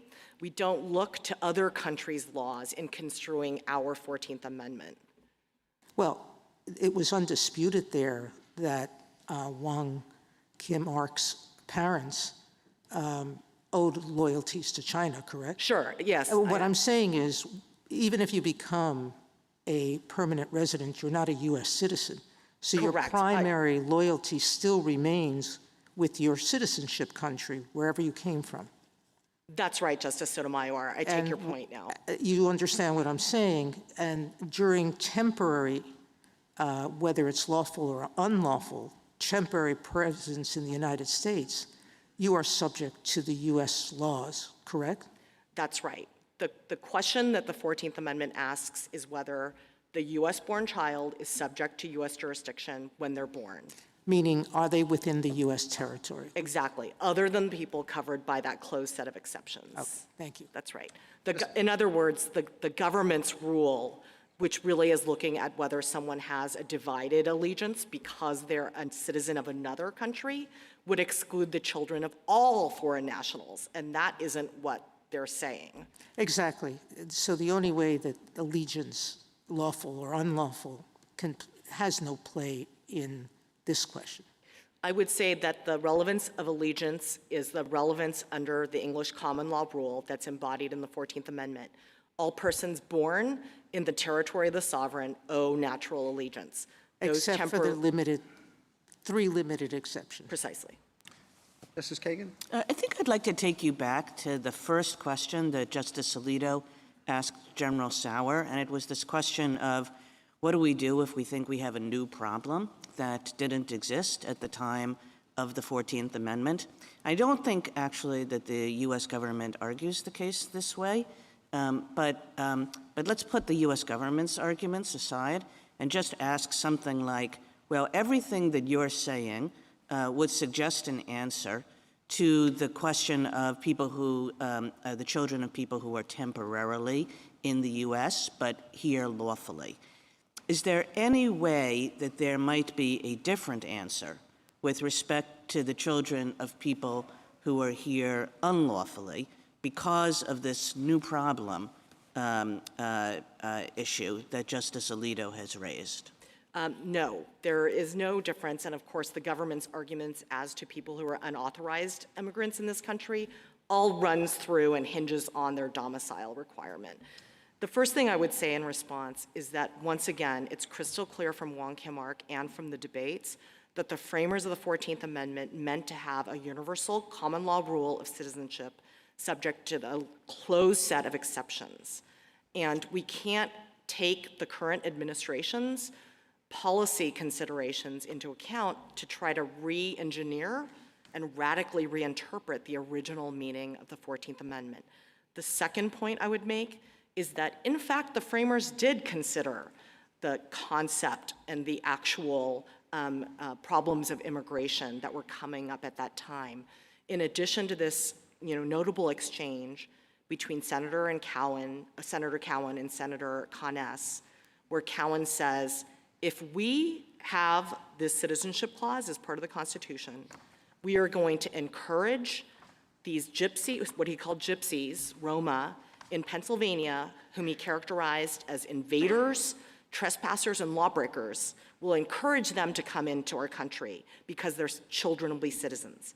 He says, Senator Conness, in your state of California, you will be facing a mass flood of Chinese immigration if we adopt the citizenship rule. And Senator Conness, himself an Irish immigrant, says, yes, and I am voting for that because I believe in citizenship by virtue of birth without regard to parentage. And the third point I would make is an historical one, which is that recall that at the time the framers are thinking about birthright citizenship, there had just been 15 or 20 years of unprecedented immigration from Ireland. The Know Nothing Party was dominant in the 1850s, just a decade earlier, and they were vehemently opposed to Irish immigration. They believed Irish Catholic immigrants were unassimilable and could never become Americans. But even the Know Nothing Party, members of Congress, believed that the children born in the United States to those Irish immigrants were citizens like anyone else. That's the intuition that the framers of the 14th Amendment had. Contrary to the government's arguments now, they wanted to grow this country. They wanted to make sure we had a citizenry to populate the military, to settle the country. And they also had an intuition that was consistent with the founding aversion to inherited rights and disabilities. Thank you. Justice Gorsuch? Justice Kavanaugh? On Lynch v. Clark, which you cite several times in the briefing today, which I appreciate, the government's response is that that decision was questioned at the time and went unmentioned in congressional debates about the 14th Amendment. I just want to get your response to that point on Lynch. Sure, not true, though the Lynch was not specifically mentioned by name in the 14th Amendment debates. It was a couple months earlier in the debates on the 1866 Act, where Senator Senator Lawrence talks about the great case of Lynch versus Clark, where it was conclusively shown that all children born here are citizens without any regard to the political condition or allegiance of their parents. And then, of course, they discuss the children of temporary sojourners elsewhere without mentioning Lynch. Just want to isolate a point that you've mentioned, which is if the 14th Amendment used the phrase not subject to any foreign power, to give a much tougher argument. And then earlier, I think you indicated that that's what they meant, even though they didn't say it. I just want to give you a chance to unpack that, because I think that's Sure. If it said that, I think our history would be a little different, and I think the text, even put aside the history, because that's speculation, the text would be quite a bit different. Sure. So let me answer in three parts. The first is that Wong Kim Ark tells us that the court already dealt with this and said, look, the framers were trying to do the same thing with the language of the 1866 Act. To the extent you think that the language is ambiguous or not as good, let's look at the operative text subject to the jurisdiction thereof. The second point I would make is that it's clear from the debates that the framers, in using the phrase not subject to any foreign power, were thinking about ambassadors. And I believe that Senator Wade at one point says, well, I wanted to start with the phrase, all persons born in the United States are US citizens. But then I thought, oh wait, we have these temporary visitors. In fact, the government points to this quote. He says, so there are these temporary visitors we can't make and we can't make their children citizens. That's ambassadors, and that's very clear from that. So if that had been the text, your argument would be that was understood to be narrower than its text would read. Yes. But that's not the text, so I guess we don't need to deal with that. Sure, and that brings me to my third point, which is you can't read not subject to any foreign power the way the government urges you to without making the children of all foreign nationals non-citizens, and that's clearly not what the framers were doing. Justice Alito and Justice Kagan raised an interpretive question that I think is important, which is, are the exceptions, you've used the word closed many times, frozen, or do we reason by analogy to the exceptions that existed based on things that were unforeseen at the time? This comes up in the Second Amendment now, comes up in free speech law. Sure. And how do we think about whether it's possible that there could be an additional exception based on modern circumstances, reasoning by analogy to the exceptions that exist? I'm thinking in particular about the non-citizens unlawfully in the country, not the temporary part, but the non-citizens unlawfully in the country. Sure. Could you reason by analogy? You've used the phrase several times, I think, the fiction of extraterritoriality, and could that apply, and if not, why not? Sure. So here, I agree with Professor Whittington, who says that the government's position here is not positing a new application of the rule, but a challenge to the rule itself.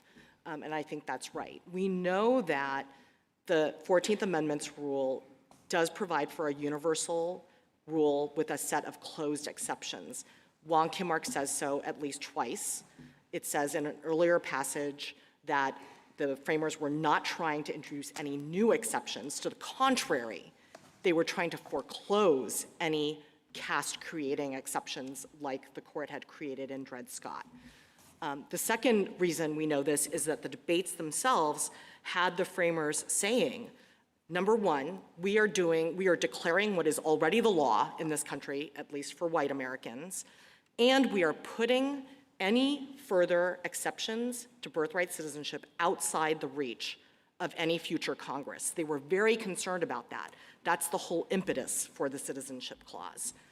And the third thing I would say is that that it would be contrary to the central purpose of the 14th Amendment Citizenship Clause to admit new exceptions. For all those reasons, the entire history of the citizenship clause is driven by the notion that we don't want to have any other exceptions. And then relatedly, just a separation of powers point, but get your answer. I understand your point about the executive order, but Congress's authority under Section 5 of the 14th Amendment, I guess the answer you just gave means they don't have any authority to look at this, even if they passed it 435-0 in the House and 100-0 in the Senate and said, we're carving out a new, by analogy to the existing categories, a new exception. Your point is, no, they're closed, they're frozen forever. Correct. And the way I would put it is that the citizenship clause of the 14th Amendment, again, has a universal rule with a closed set of exceptions. It sets a floor. So the Congress has, under the naturalization clause, the power to expand citizenship to other people not covered by the 14th Amendment, and obviously they have in many ways, but they can't go below that floor that the Constitution sets. I think Mr. Sauer acknowledged that, and you mentioned this in your opening, that if we agree with you on how to read Wong Kim Ark, then you win. So that could be if we did agree with you on Wong Kim Ark, that could be just a short opinion, right? That says the better reading is respondent's reading. Government doesn't ask us to overrule, affirmed. Yes. That's that. Then last question, though, why would we address the constitutional issue? This is the last one. Why would we address the constitutional issue, given your argument on the statutory? Our usual practice, as you're well aware, of course, is to resolve things on statutory grounds and not to do a constitutional ground. Sure. You know, I think we obviously have these two paths to a win here. We're happy to win on either or both of them. I do think it would be prudent for the court to reaffirm its decision in Wong Kim Ark, where it's a landmark decision about the definition of national citizenship in this country. I just think it would be prudent for the court to go ahead and reaffirm that, but of course we're happy to take a win on any ground. Thank you. Thank you. Justice Jackson? I'm sorry, Justice Barrett. So I have a question about the exceptions again. So in your interchange with Justice Kavanaugh just now, you were talking about it as a closed set of exceptions. And said that way, it sounds like exceptions that people had in mind at the time of the ratification, but that were not explicit in the amendment. But I took your brief to be arguing that subject to the jurisdiction thereof is the language in the 14th Amendment that refers to those exceptions. Am I right? That's right. Okay. It describes them. It describes them. And would you say, this goes back to a question that Justice Gorsuch asked General Sauer, our relationship to the Indian tribes is different today than it was at the time that the 14th Amendment was ratified. Let's put aside Section 1401. Is a tribal Indian born on a reservation today, on tribal land, a natural-born citizen under the 14th Amendment? Under the 14th Amendment, no. Of course, Congress has provided for citizenship for all tribal members in the 1924 Act. By statute. And so is that because what's subject to the jurisdiction of meant when you say closed set of exceptions? It means that the jurisdiction as it existed at the time of the 14th Amendment is still the jurisdiction today? So let me just be a little bit clear. You know, Justice Kavanaugh asked you if we could create new categories by analogy. So there may be other sorts of people who were present here to whom this subject to the jurisdiction in the same way that we were talking about, you know, the bubbles around ambassadors or the soil of occupied territory or the soil of tribal land. Perhaps those new carve-outs could exist by analogy today, like if the United States carved out some portion of some state and suspended it from its jurisdiction. Wouldn't the principle still apply? No, Justice Barrett, for two reasons. The first is, again, that there is a closed set. But why is it closed? The language doesn't say it's closed. Sure, we know it's closed because the very purpose of the Citizenship Clause was to foreclose new exceptions. That's clear from the debates. And I would say that the language describes a closed set as well, because you can't imagine another situation. The government's trying to make us imagine another situation, right? They say, look, what if Congress in order to do an end run, in order to change the meaning of the 14th Amendment as to unauthorized immigrants' children, Congress can say, we are not going to exercise jurisdiction. Well, not quite, because it's redefining jurisdiction. It's not quite analogous, right? Because the government's domicile theory is a little bit different than the jus soli theory, right? Sure, that's right. Yeah. I'm just saying that in the second step of their argument as to undocumented immigrants, where they have to get around the fact that undocumented immigrants, by and large, are domiciled in the United States, they're trying to say, look, we're gonna manipulate the law either to define domicile or to carve out, to say, just wave a magic wand and say, these babies are not subject to the jurisdiction of the United States. There's still a missing factor under that original meaning of the 14th Amendment, and that's that there is another sovereign who can exercise jurisdiction over this person, even though they're in the United States. And this gets me back to a question you asked Justice Alito. The difference between an ordinary non-ambassador foreign national and everyone who's subject to one of those jurisdictions is that even if you take the government's argument and say a foreign national is subject to their country of nationality's jurisdiction in the United States, it's actually not true. If I'm a French national in the United States, France cannot come into the United States, arrest me, and try me for a crime under French law.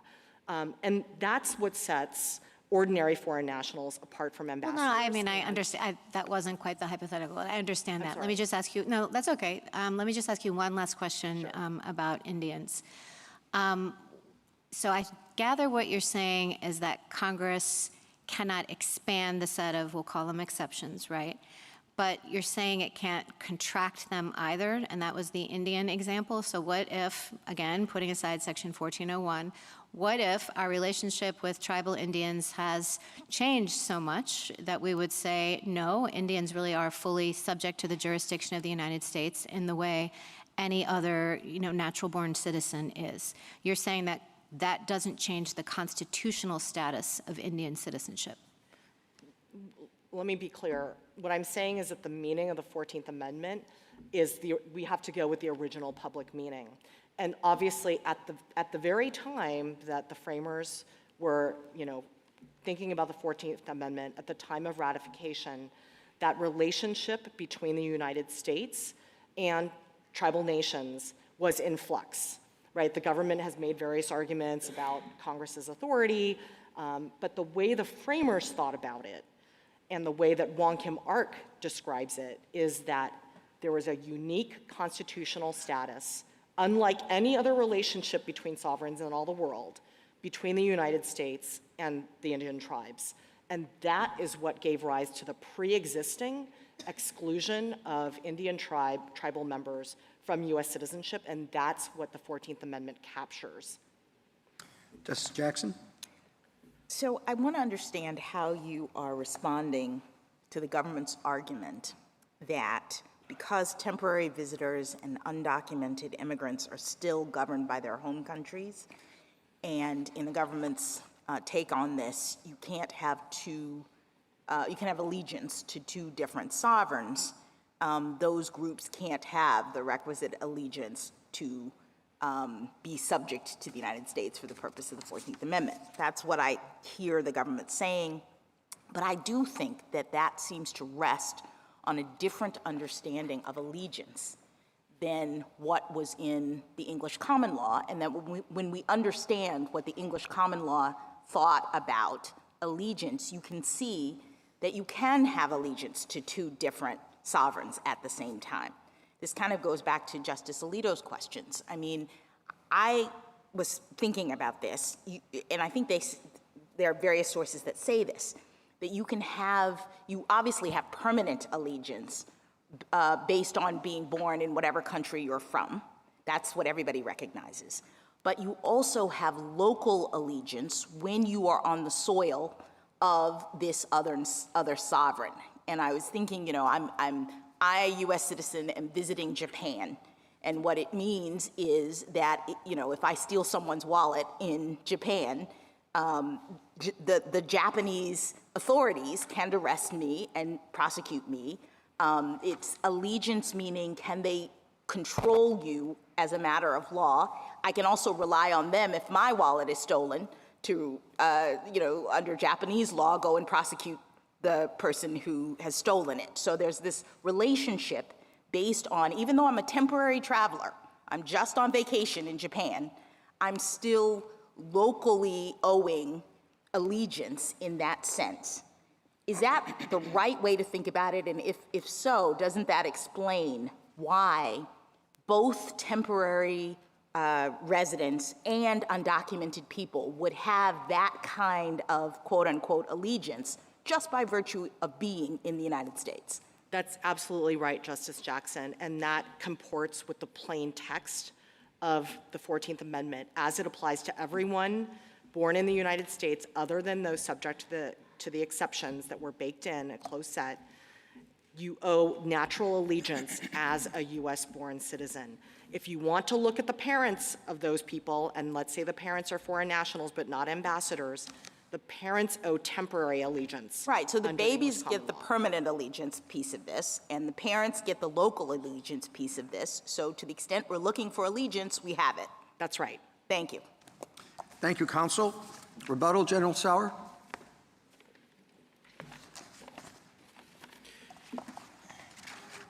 Thank you, Mr. Chief Justice.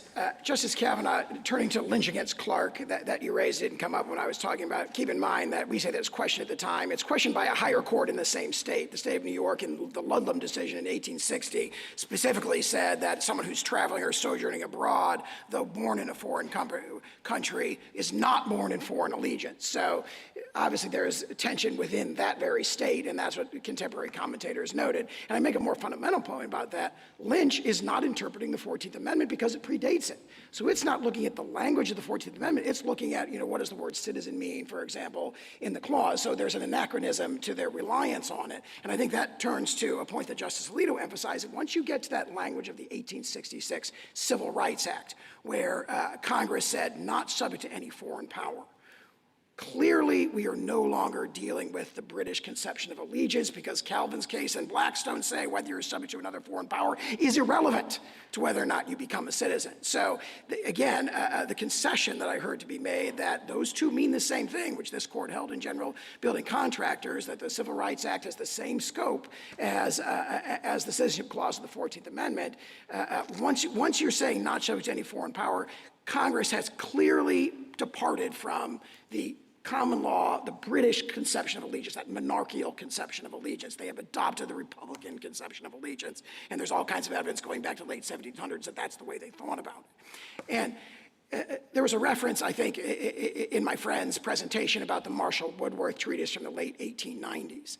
That treatise also, just like Lynch against Clark, the language they quote is actually describing the case or the law, the status of the law before the adoption of the 14th Amendment. So, but if you actually look at the treatises we cite again, I mean, Wharton, Morse, Justice Samuel Miller of this court, Lesser, Black, Hall, Winchester, Taylor, Westlake, Ballot, there's this consensus going from the time of the 14th Amendment onward, when they're looking at the specific question of temporarily present individuals in the jurisdiction, all those sources say their children are not citizens. And that goes both before and after Wong Kim Ark. You see a similar consensus actually in the congressional debates, where whenever it comes up, temporary sojourners, it's understood, the context indicates it's clearly understood that those children are not citizens. And I would therefore finish where I began with drawing a stark contrast and turn back to the first question that Justice Thomas acted. That Republican Congress in 1866 had a very, very clear understanding that the children of the newly freed slaves have the requisite allegiance to the United States. This was all about overruling the grave injustice of Dred Scott and making sure that allegiance was granted to the children of slaves. However, you have this contrast of a very, very strong, impressive consensus, both in the original understanding, in the congressional debates, and carrying over into commentators for 50 years afterwards, that the children of temporary sojourners are not covered. And for those reasons, we ask the court to reverse. Thank you, counsel. General, the case is submitted.